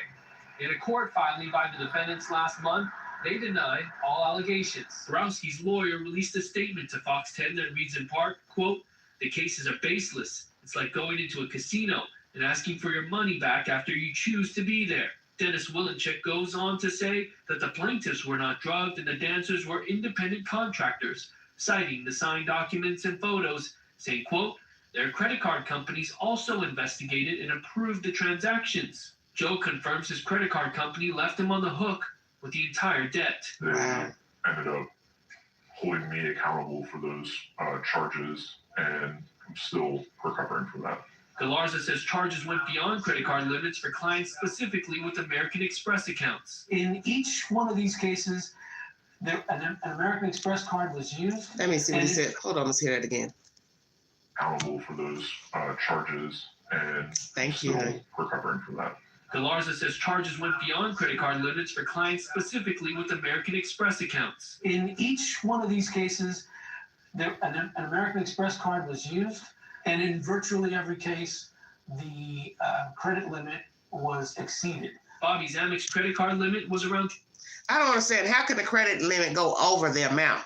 If you only got a limit of, let's say, 100,000, well, how are you going to go over the 100,000? It seems like to me, once you made the 100,000 mark, whoever was using the credit card, it's going to stop. It's not going to process. So I don't understand how this don't make any sense. How could you go past the limit of the credit card? This is bizarre to me. $22,000. Yet his charges totaled more than 180. See, that's crazy. His limit was 22,000, but the charges were 180. Make that make sense to me. It's just like your debit card. I haven't tried it to find out, but I got no sense to know if there's no money in my bank, I can't use the card. It'll be declined. So with a credit card, I don't understand. How were they able to go over the amount? Because in my mind, I'm sitting here thinking, who is out here with this much money on them on a credit card? And I know there are people who are wealthy, but my goodness. So now we hear this guy got maxed out. 22,000 was his limit on the card, but they charged over that at 180,000. So the bank should be liable too, what I just said. How are you allowing somebody to go over? Because let's just say somebody stole my card. I got a $22,000 limit. They charge 180,000.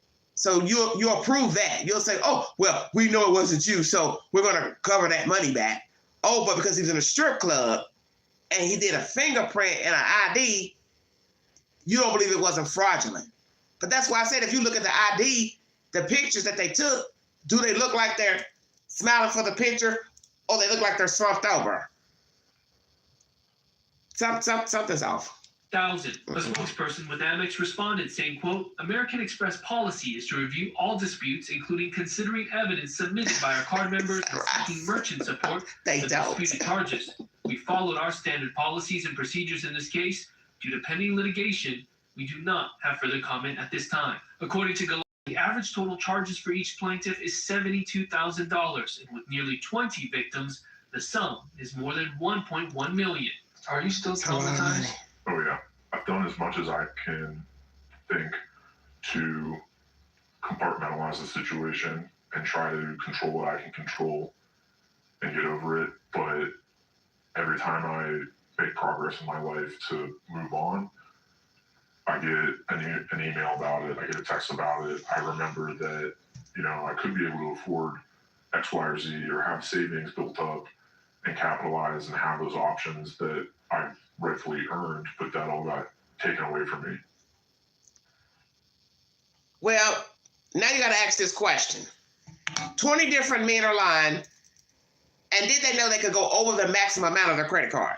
So they knew they only got a certain amount. This person confirms police are working with the Arizona Attorney General's office on cases involving Bones Cabaret, Skin Cabaret, and Dream Palace. The AG's office declined to comment. No trial date has been set at this time. I think, to me, it's shocking how organized and sophisticated it all seems, right? Because all of these people seemingly don't know each other. Exactly. And they're all reporting similar things. And then the credit card charges being racked up. They had access to their phones. It's just... The stories are extremely similar. I mean, we found police reports dating back 3 to 4 years, and then you go to the Better Business Bureau and you see several reviews and complaints on these businesses, and all of these incidents are describing the same alleged scheme that we've been reading about, that people feel like they're out of sorts, incapacitated, and these credit card charges are enormous. And nobody's been charged yet. There have been no criminal charges at all. active investigation. Are the women who were involved in this, the dancers, are they long gone? Some of them still there? Good point. I mean, this is kind of a, the community that travels a little bit. It's a good question of who is exactly involved, but we know that it takes a number of people to be involved in this type of thing that we're reading about, because as we read in these reports, there's a bouncer that keeps someone isolated in this VIP room, and there are the dancers or independent contractors that are working to get these contracts signed, allegedly, and a manager or some sort of staff member running the cards in a span of a few hours, and they wake up to these incredible charges. I do want to point out too, you mentioned that this goes back a couple years, right? This isn't just this year. Thank you, J-Mac. There's a few years, 3 to 4 years at least, we saw dating back to 2021. And MCSO, just to know, is involved as well, because Dream Palace is on a county island in Tempe. So they are assisting Scottsdale PD however they can, but it looks like Scottsdale PD is the lead on this case, and we'll be keeping track. Okay, keep us up to date on it. Justin, I know you will. Fox 10 News is the source. So Scottsdale, Arizona Police Department is investigating. The state is investigating, the DA. So obviously there's something to it. Let me read you a little bit of information, because this is what happens in the real world. The credit cards may say, sorry, we got your picture, we got your thumbprint, you're stuck. You owe us this money.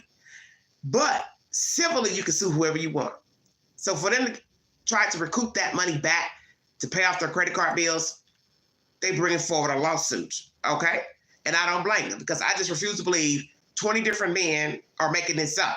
Now, are there some men that probably maxed out some cards or spent too much, got caught up, or the wifey girlfriend saw it? Possibly so, but not 20. There's no way I believe 20 men don't know each other, not friends, all going to these bars owned by the same person, have similar stories. Then you're hearing that the stories go back at least 3 or 4 years. Police have been getting reports. Better Business Bureau getting reports. Somebody is not making this up. More than a dozen people are suing a group of strip clubs in Tempe and Scottsdale, claiming they were drugged and their credit cards were used to make unauthorized purchases totaling more than $1 million. Nearly 20 people have filed a class action lawsuit against several companies that own Skin Cabaret and Bones Cabaret in Scottsdale and Dream Palace in Tempe. All three are sister clubs located on Scottsdale Road.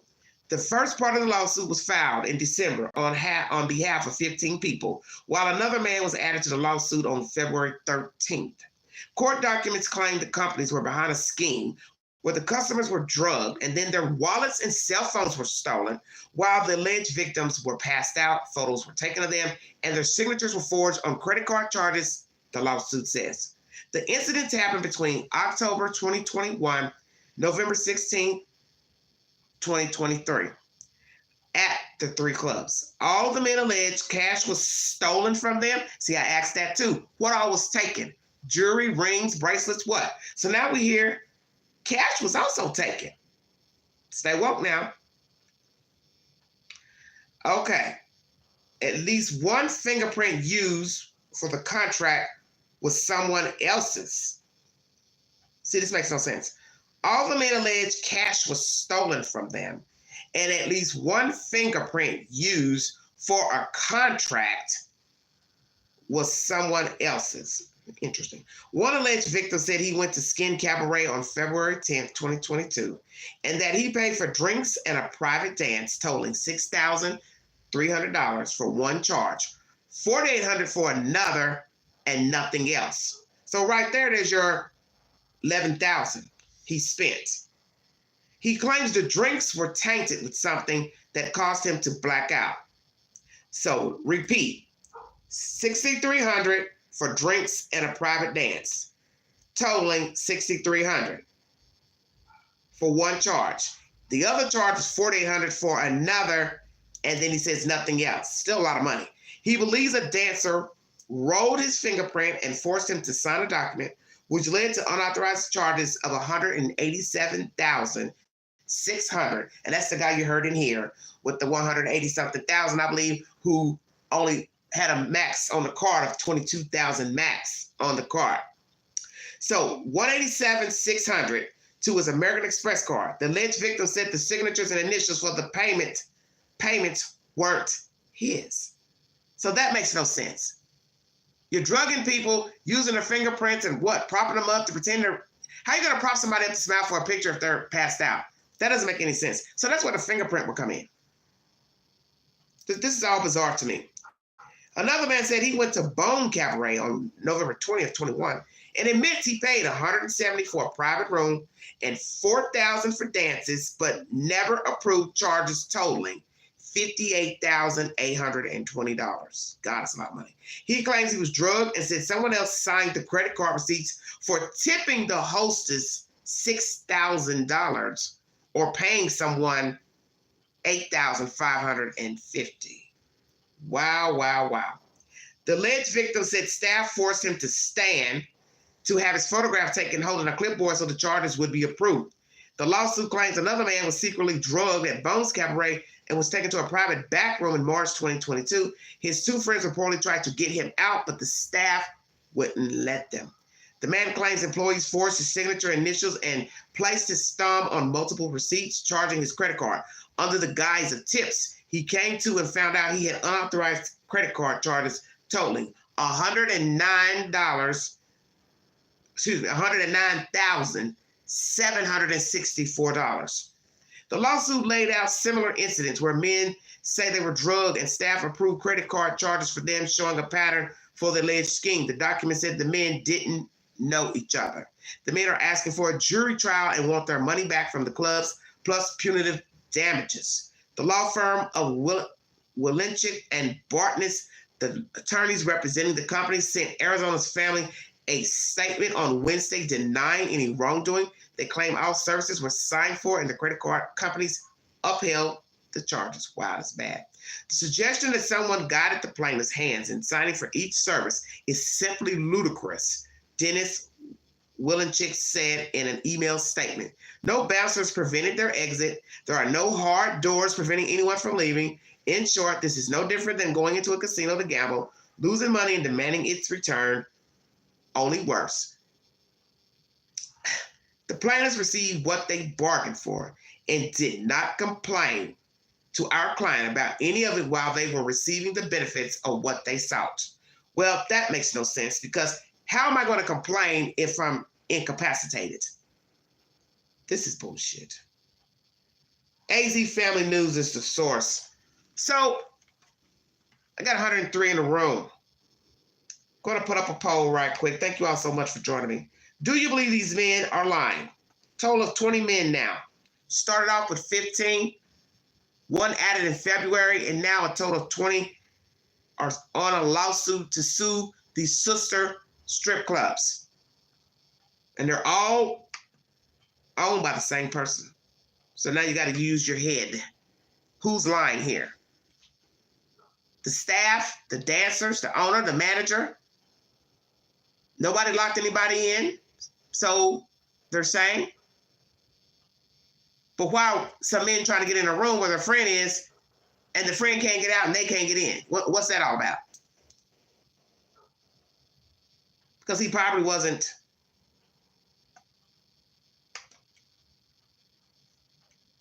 eyes open. His eyes were probably closed. That's what that's about. He probably wasn't awake. So we're not going to let them in because they're going to see their friend in what situation he's in. This is ridiculous. All right, everybody. Thank you for joining me. A lot of updates during this live stream.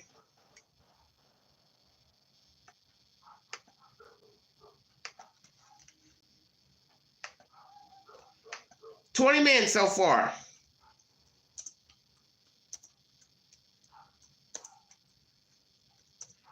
Are they telling the truth? That's my first poll.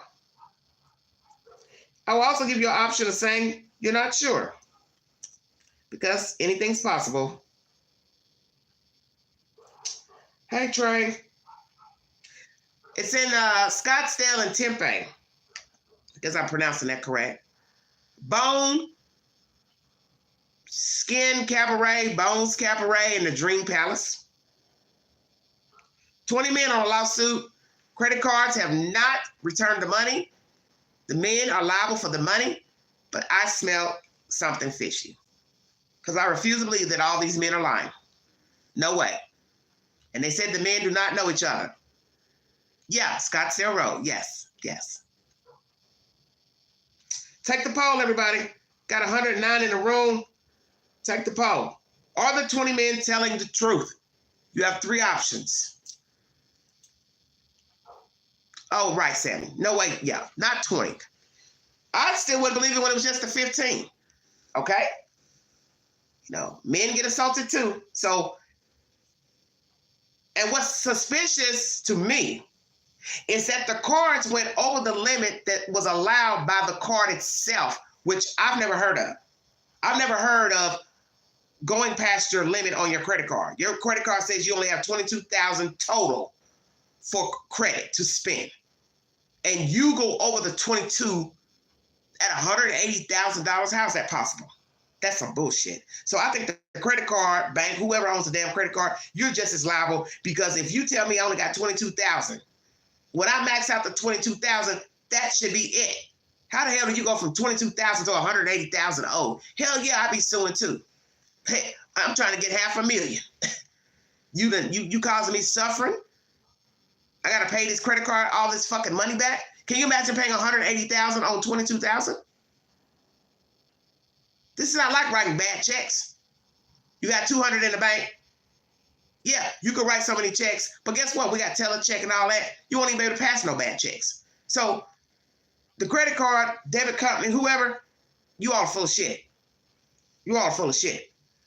Because there's no way this man should be owing $180,000 in charges, and his limit is only $22,000. I've never heard of that. I don't even know how that is possible. I don't know anything about doing credit card fraud or all that.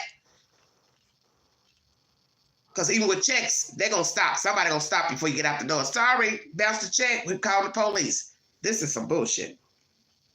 14 votes so far. 86% of you said yes, 7% no, 7% not sure. Let me see what you all are saying down here in the chat. The club owner knows how to do it in a way where they will not have to pay back. Trey says, I've only ever been in one of those clubs when I was younger. Nothing against clubs, but the ones in Arizona have always had a bad vibe and sketchy atmosphere. Okay. Well, as you heard the news people say, this is a business of people working together to scheme, I think. Dirty bouncers, locking them in the rooms, not letting them get out, not letting nobody go in. The women in there running the cards, taking the cards, the money out the pockets and handing it to somebody behind the counter to do the tallying up. This is a conspiracy. This is collusion at best. Because anybody with sense knows this is not a one-man show. This is not a one-woman show. The women don't run the club.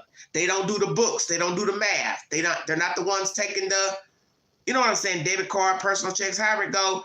They're just there to dance, get the tip money. That's it.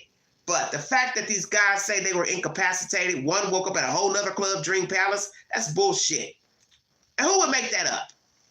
You're talking about a guy who would have to be just a damn pathological liar. I start off in one club, I pass out, but then I wake up in another club. He woke up in the Dream Palace from another club. So how'd you get him out of this club and take him down the street to another club? This is all bullshit. And these people ought to be ashamed of themselves because they are hoodwinking these men. And I don't think all of them are lying. I do not.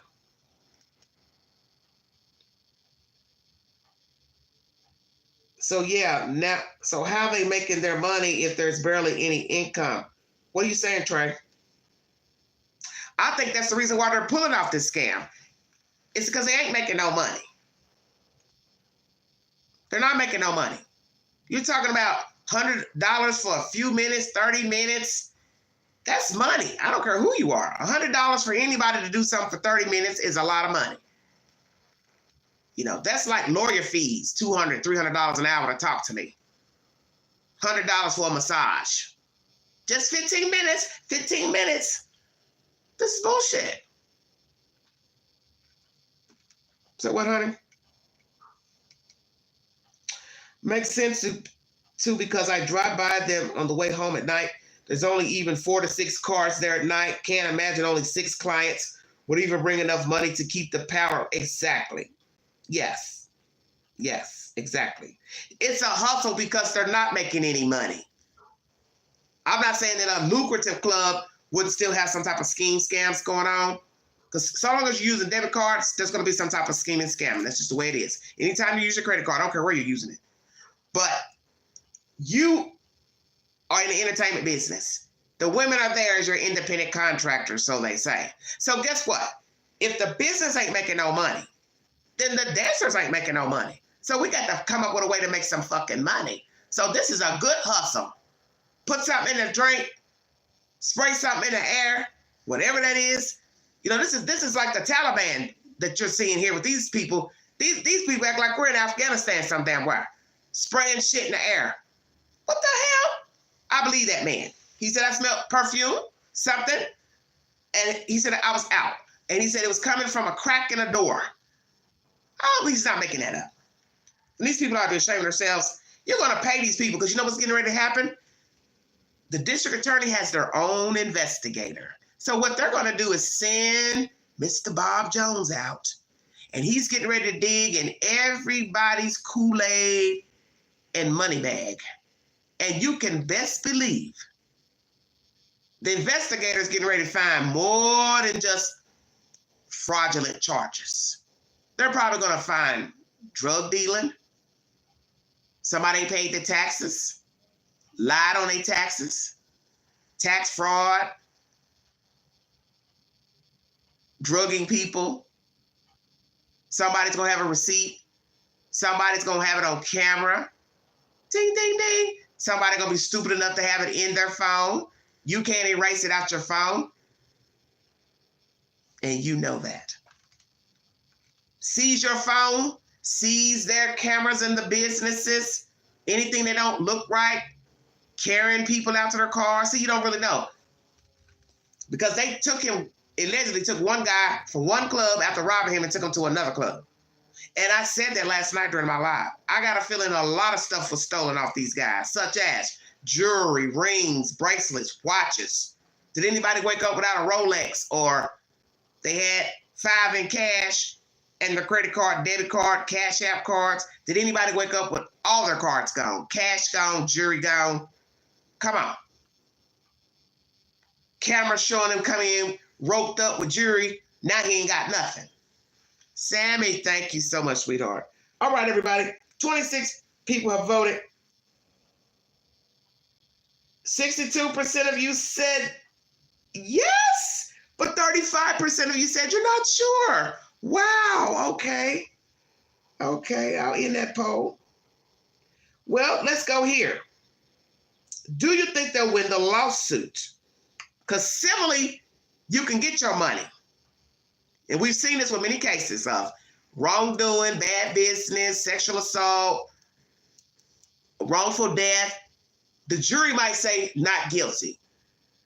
But I sue you civilly for hitting my child, my husband. I can be awarded damages in civil court. May not get it judicially in criminal court. Do you understand what I'm saying? But there you have it. Yep. Your mama gave it to me. It's real. All right, everybody, here we go. Here come the trolls.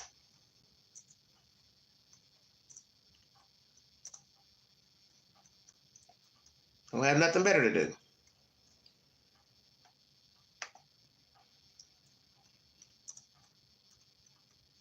Take the poll, everybody. Thank you, sweetie. I appreciate that. Thank you.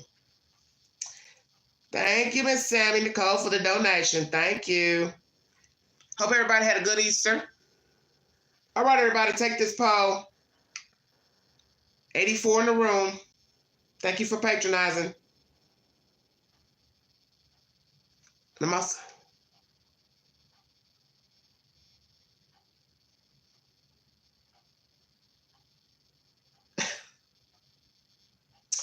Oh, Champ says, I'm not sure if they will. Why not? Why not? Why you don't think they could win?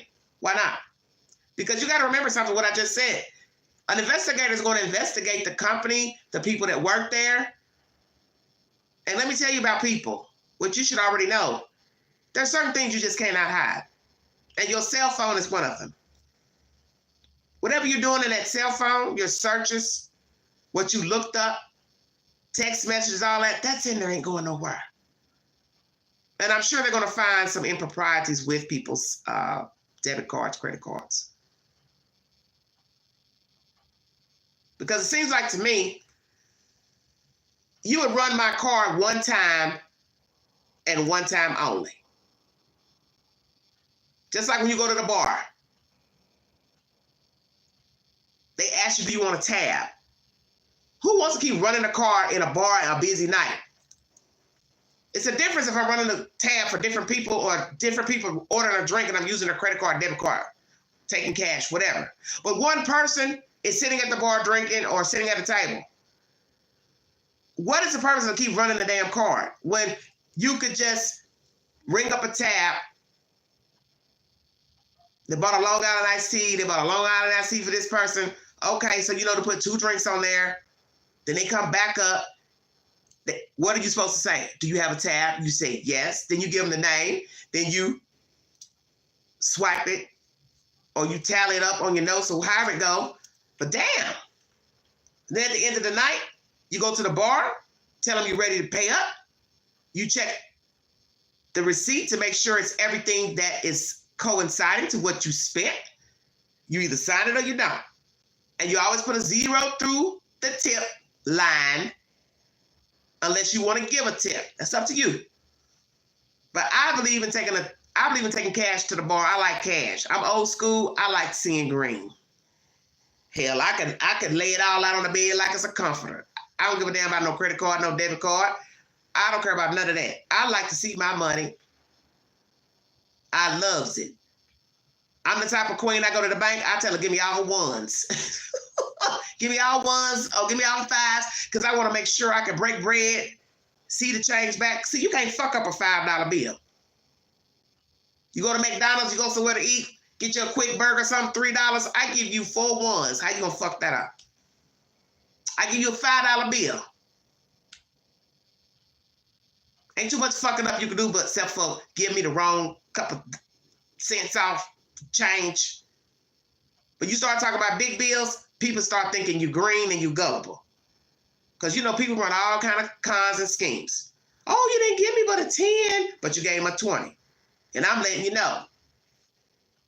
Girl, bruh, Queen gave you a 20. That's the reason why I am not about to be carrying around no big old bills. Well, baby, I suggest you go take a bath.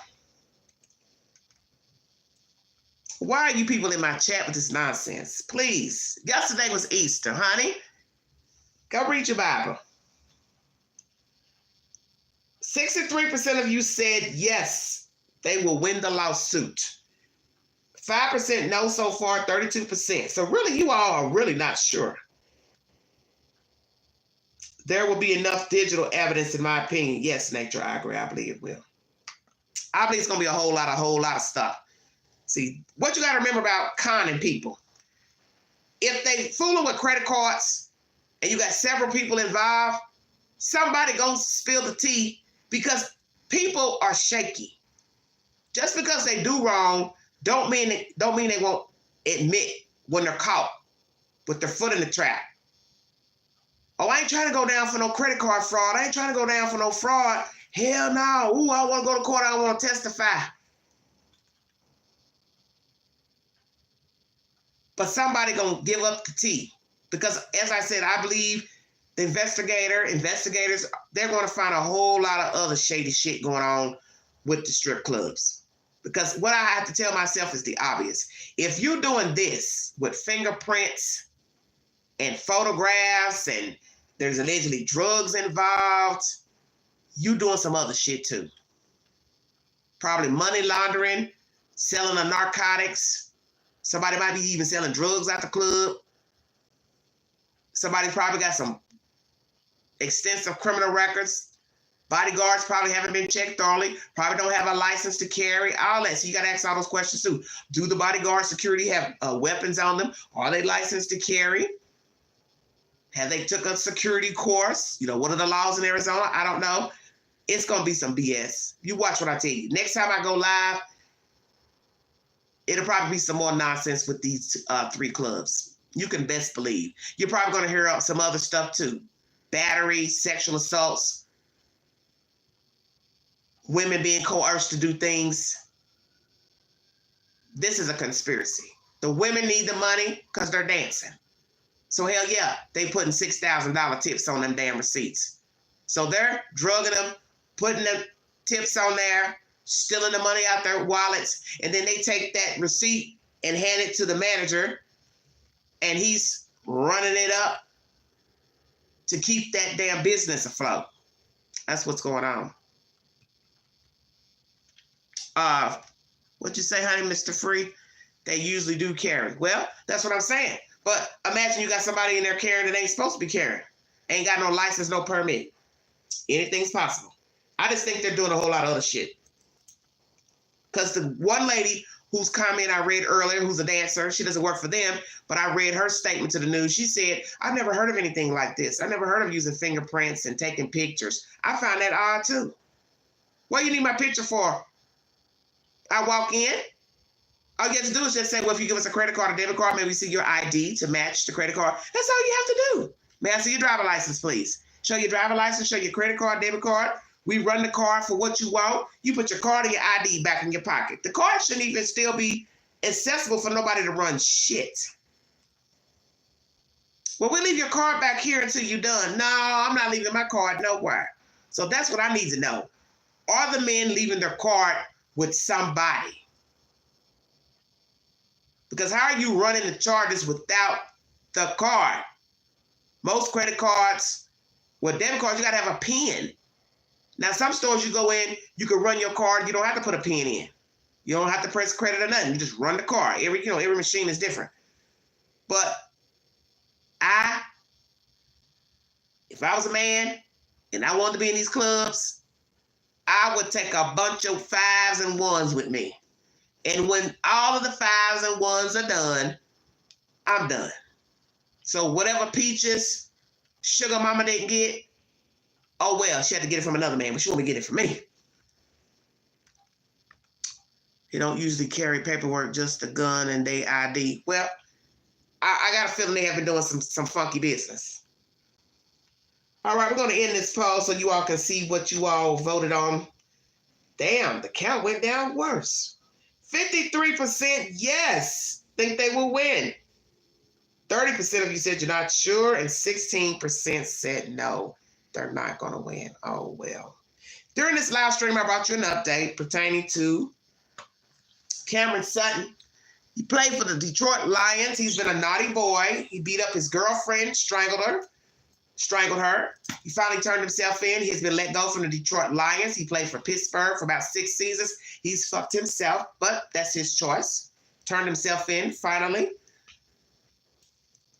Chad Daybell, they're picking a jury today. I don't know if they've picked one already. I'll have to go in here and check. So I'll give you that update before I check out of here. Lizzo says she's quitting the music business. She's tired of how she's being treated by the public, people talking bad about her. And I meant to say something about that earlier.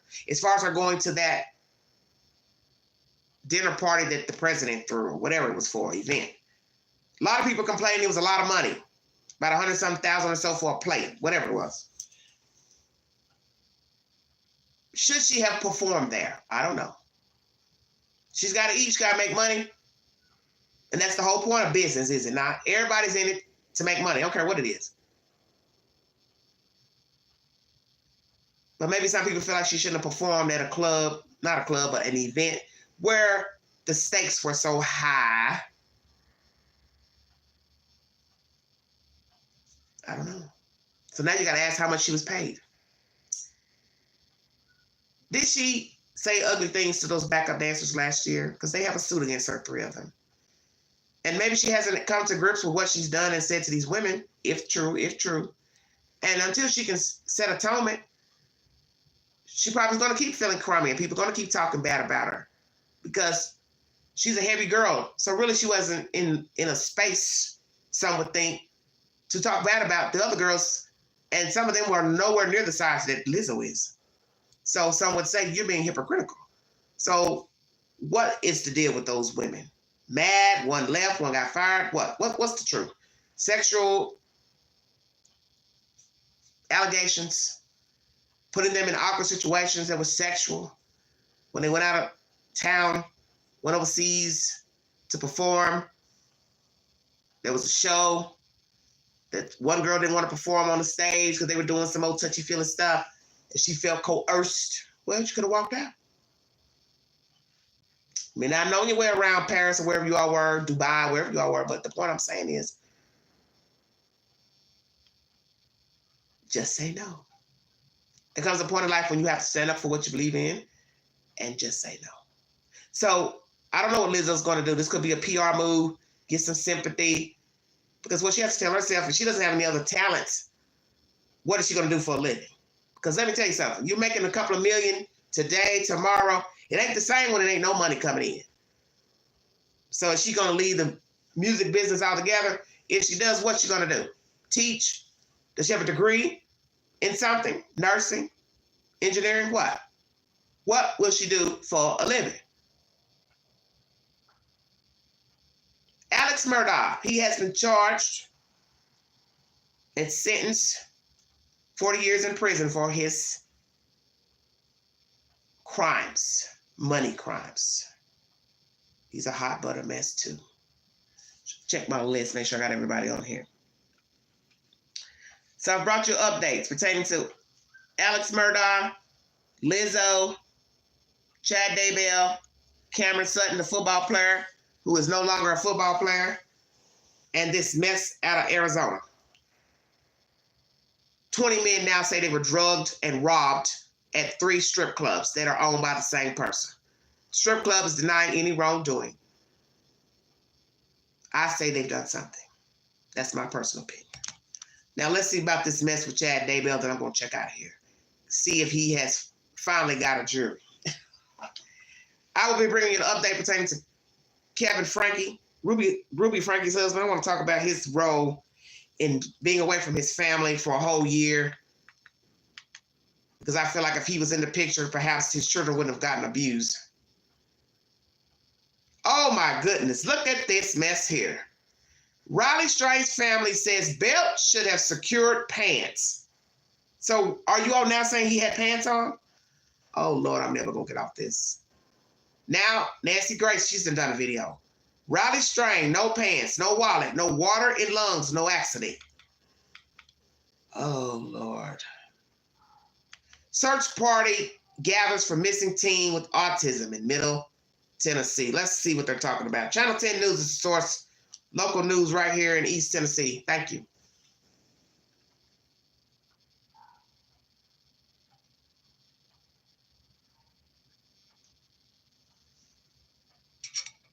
Well, good. Go stop it.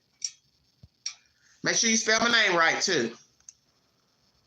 The search party made up of community members will meet every day going forward to search for a Nashville teen who has autism. They are handing out flyers for people to be on the lookout for 15-year-old Sebastian Rogers. Okay, he vanished you're right. from his home in Sumner County last month. Driving Quigley has the story.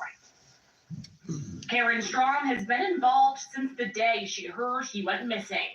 I think every mom is looking at his face and seeing their own child, and they can't imagine sitting still. So we didn't sit still. She's been knocking on doors, searching public places, and checking her yard twice a day. She says she knows it's making a difference. There are people that we still come across that don't know who Sebastian is. That's crazy. And, come on. And that is exactly why we need more people ought to stop this. We need people to share. This comes after the United Cajun Navy stopped their search because they say their volunteers were receiving death threats. But this group says they're undeterred. There's people that lurk and they stare, but we've not had any indication of any kind of threat ourselves. And they aren't alone. The Uvalde Foundation for Kids has said they are sending an additional 18 volunteers to help. They said threats are not tolerated and will not stop the search. Having a couple handfuls of people is a lot better than having nothing. And so every person that shows up is going to help. All right, everybody. Search still continuing. That was Channel 10 News. Oh, Lord. Let's see what they're talking about with this day bail nonsense. They're still in court. Thank you for returning for some additional board questioning. There's a bit of previous case knowledge you do have. In addition, there was a concern of hardship. Let me first ask you some additional questions about the potential court all day. It's almost 8 o'clock here. You did fill out on your questionnaire, and you said it could be a financial hardship given 10 weeks and no paycheck. Is that still the position you're at currently? No, that was where my employer told me that I was covered. Okay, thank you so much for clarifying. So they're that. still picking jury members. Given that, do you have any concerns about a hardship if you are required to serve in this case? All right, with that then, let's have this board limited to any questions on potential bias with some case knowledge. And then we'll move on to the next topic if we get through there, beginning with the state.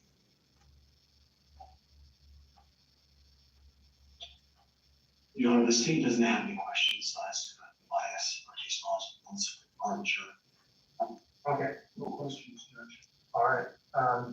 So during 653, then the next topic we would discuss, is it in relation to your answers about... All right, so far I think they're on juror number 6. So that means they have 6 to go. So still in the jury selection phase, day 1. It's almost 15 till 8 p.m. here in Tennessee, and naturally they're hours behind out west, just in case some of you did not know. Wow, wow, wow. So like I said, I want to make sure I got all my updates for everything that I want to discuss during this live. And I also discussed a man who got paralyzed down in Mexico. American man, white man. He was down there with his lover, another man, and he was in the water, got flipped in the water, paralyzed. Ambulance wanted money. Hospital wanted money for surgery. The lover was fortunate to have money to pay up. $5,000 for the ambulance. Don't know how much the hospital wanted to do the surgery. Most of the surgeries were performed, but he had to come back. Houston, Texas. He's in a Houston, Texas facility getting adequate care. And as I've said before, I don't know why anybody wants to keep going to Mexico. The people in Mexico don't want to be in Mexico. So what the hell do you want to go down there for? I don't understand. Help me understand why people still want to keep going down there. Help the queen understand. Let's talk about this Riley Strain. I might have to come back on a little later, late night, and talk about this Riley Strain business. This is Your crazy. child drive off to college and then come home in a hearse. The family of Riley Strain doesn't have to imagine that awful scenario. They've experienced it. And tonight they have more details and more questions about the death of 22-year-old Missouri college student Riley Strain. Was it really an accident, as police say? Well, tonight the focus is on one key accessory that Riley was apparently wearing the night he disappeared from downtown Nashville, a belt.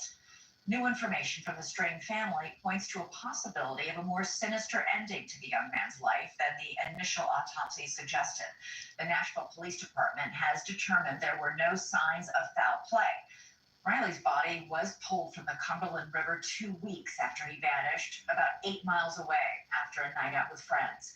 He allegedly left a local bar by himself. There is security footage of him walking off, but in the wrong direction, in the opposite direction of his hotel. Riley was found in the river without his pants, his wallet, or his cowboy boots that he was wearing the night he went missing. And despite a massive, intensive search of the area, those items of clothing have never turned up. The family says Riley was also wearing a belt the night he disappeared. Joining us now is Lordy. family friend Chris Dingman. What a mess, what a mess. Great to have you back on the show. It's the first time I've had you on the show since Riley's funeral. I just first want to ask, how are Michelle and Chris and the rest of his family doing? You know, I got to visit with them today. They came over to the office for a little bit and got to catch up and, you know, just talk about life, being home. Michelle was able to talk just a little bit and then instantly, you know, went into memories and missing her son. So it's still very, very brutal on the family right now. We're in the stage right now where we want answers. We were able and blessed to bring Riley home and, to bury him properly. But now the war room is totally turned into getting answers because people know there's some answers out there that we need to have. What are those answers that you need, and how are they related to this belt that he was apparently wearing that night that his parents say he wore every day? Yeah, there's still some people of interest. We noticed that News Nation actually reached out Friday to the Metro Nashville Police Department following up on the investigation, seeing if there was any new information. It was told abruptly that there was no investigation. They were waiting for toxicology. So unlike, more like what we have found this entire time of doing this, trying to find Riley, is we're going to have to find our information via the internet, via TikTok, via incredible reporters like you guys chasing down leads, because I strongly feel that we're not going to get any support from Metro Nashville. Our two strongest leads that we have received has been from the internet, not from the police, stuff that is given to the police. So, and what are those leads? The leads were like right there with the body cam. That was it. People that had found the debit card shortly following that. The couple that actually come forward from listening to a podcast that was in the last video that he was seen by the construction barricade. There's so little, but when you're watching the film, it's now Monday. Sammy Nicole, thank you for mentioning that. The other day they told us they had something they wanted to tell us. So I'm assuming this is the news, that he always wore a belt. And allegedly he had a belt on. So who's going to verify he had a belt on that night? The only people that can verify he had a belt on are the people that were with him. And frankly, they haven't said anything to the public about their friends passing, missing, or anything. So I don't know if I would listen to anything those boys have to say. I'm just keeping it real. Some people think it's okay that they haven't said anything publicly, blah, blah, blah. Oh, they talked to the police, they did this, they did that. You don't know what the hell they did because they haven't spoken to tell us what they did. So I'm not about to say what somebody said to the police. I don't work like that. Those heathens ain't said shit about their friend. That night, nothing. Where they went, did they go to another bar? Did they go out to eat? Why it took them so long to call 911? Get help? What time did they leave to go back to Missouri? They haven't said shit. So I'm not going to sit here and listen to nobody say, oh, he had a belt on. Well, show us he had a belt on. Because you can't tell. He's a tall guy with a long shirt. And some guys don't wear belts. But you all say he did. But you didn't tell us that last week. This is what I don't like about this case. Everybody waits days before telling us stuff that you could say off the rip if you know for sure. So this makes me wonder, do these people really know if he even had a belt on? This is just crazy to me. Jesus Christ. When it spins around, there's actually they haven't found nothing. Down the way that looks like they're sitting outside their vehicle. But what is hey Chris, what's the significance of the belt? Because listen, a lot of people don't realize that when something happens to a person, whether, for example, they're hit by a car, they're often knocked out of their shoes, out of their clothes. Very true. Understand that. Very true. Happens. Same thing happens when a person falls into a river. Items of clothing can be ripped off by the current, by the force of the fall. He still had his shirt on. And you say that because of the belt, he should have still had his pants on. Can you explain why you're attaching so much significance to the fact that you say he was wearing a belt? Yeah, the belt, Riley had a swimmer's body, and I love him for that. He was actually an excellent swimmer. And his hips, with the belt being on his hips, that would have been even more hard for the pants to come off in the water. It literally would have been snug to him. It would have been riding on his hips. Everybody we talked to about that, as soon as we found out he had a belt on that night, it was like, wow, that totally changed the dynamics of why those articles were missing. Lordy. His boots, they're a size 15 boot. Anytime any shoes or tennis shoes get wet, you know how hard it is just to get a tennis shoe off, let alone a size 15 boot. So yeah, but we're not in the water dead for 2 weeks. It's not the same. Once again, raises more questions. And when do you expect the results? The family has ordered a second autopsy to be performed. When do you expect to have results from that? They were actually following up on that today and reached out. We were told, which we've not been given the information by the original autopsy, but we were told a family member can request the actual autopsy short of the toxicology that Metro Nashville provided. We were not aware of that information. So the family did reach out today. I think left messages to try to get that initial report also. So we're hoping within the next 24 hours to get more answers than we currently have. Right. But I also wish we would have been given that when it was done a week ago. Yeah, that would have been helpful. Thanks so much for watching. Go to join. So they're still not satisfied with the autopsy report, waiting on the toxicology report. Was Riley's death foul play? 46% not sure. Yes, 30% of you say yes. And 23% of you say no. So most of you, because only a few you voted, you're not sure. Next question. Did the river water take off his clothes? Because as these people keep speaking, everybody's talking as if they've been in the water. Well, you haven't been in the water for 2 weeks. You haven't been in the water dead or alive. So you can't really say what the river, currents, water, ocean can do. Bloat you up to where you pop out the clothes pop off. I don't know. You got to remember, your body bloats. Once you pass away, gases rise. That's what makes you float to the top of the water. And then they say you eventually sink back down. So was he so bloated to where his pants popped off? Or what? I don't know. Naturally, if you had the belt on tight, I would assume the belt would stay on with the jeans and maybe the boots will come off. I don't know. It's very, very crazy. Thank you, Lavender. Thank you so much. Not the belt. What about not the belt?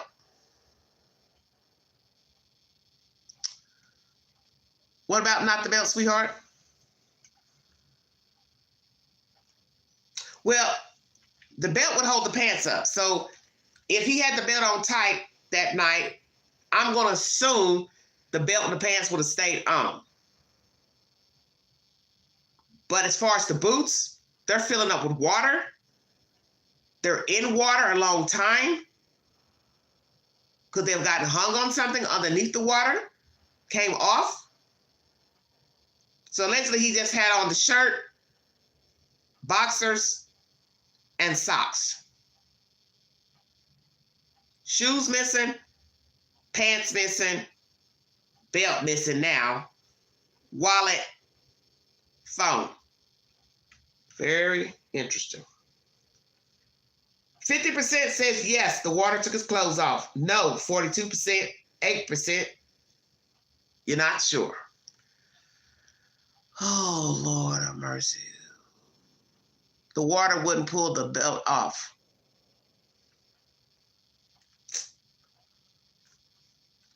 Take the poll, everybody. I'll have to come back on a little later or tomorrow to finish up this conversation pertaining to this information. This is so crazy to me. I knew this wasn't going to be a good ending. I told myself it's not going to matter what the toxicology says. It's not going to matter what the autopsy said. I just had a feeling the family were, they were not going to be satisfied with either result. As you see, 2 autopsies have been done. Both are saying the same. No foul play, no injury. So that means, they've shaved his head. They've looked at his back, his neck, his throat, his stomach, under the armpits, backside, legs, feet, to see, beat up, bruised. They're saying nothing. So what now? Now we have something about a belt. Could have told us that last week. If you knew for sure he wore a belt, how hard would it be to find out he had a belt on? All you have to do is ask the guys. When he got dressed, what did he put on? Could have asked that day one when he first went missing. Before we even knew he was going to float up in the water. Oh, yeah, he had his boots on, pants on, shirt on. He had a belt. Yeah. Just like, I don't know which mystery is worse, this one or Sebastian Rausch. Both in West Tennessee. Crazy, just crazy. Going to end this poll.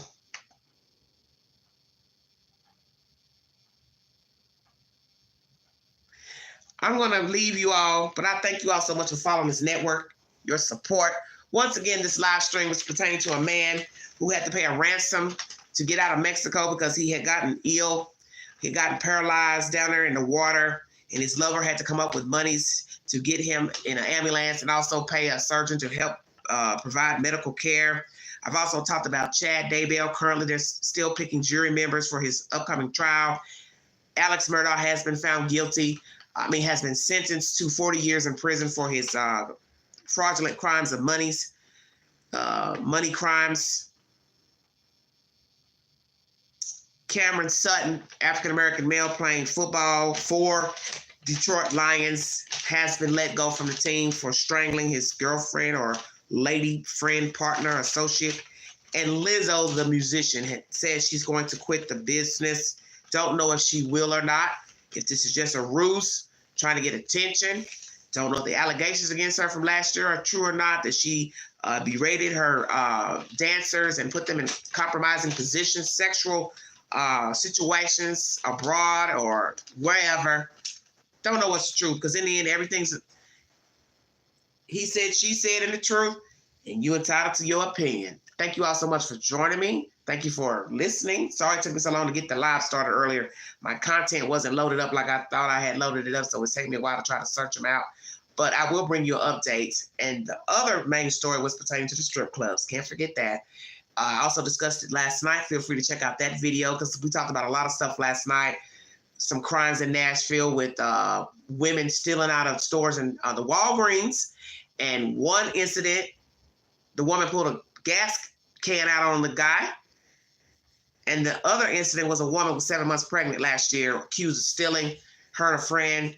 And she was shot 7 times by the guy in the store that worked in the store. He's been fired.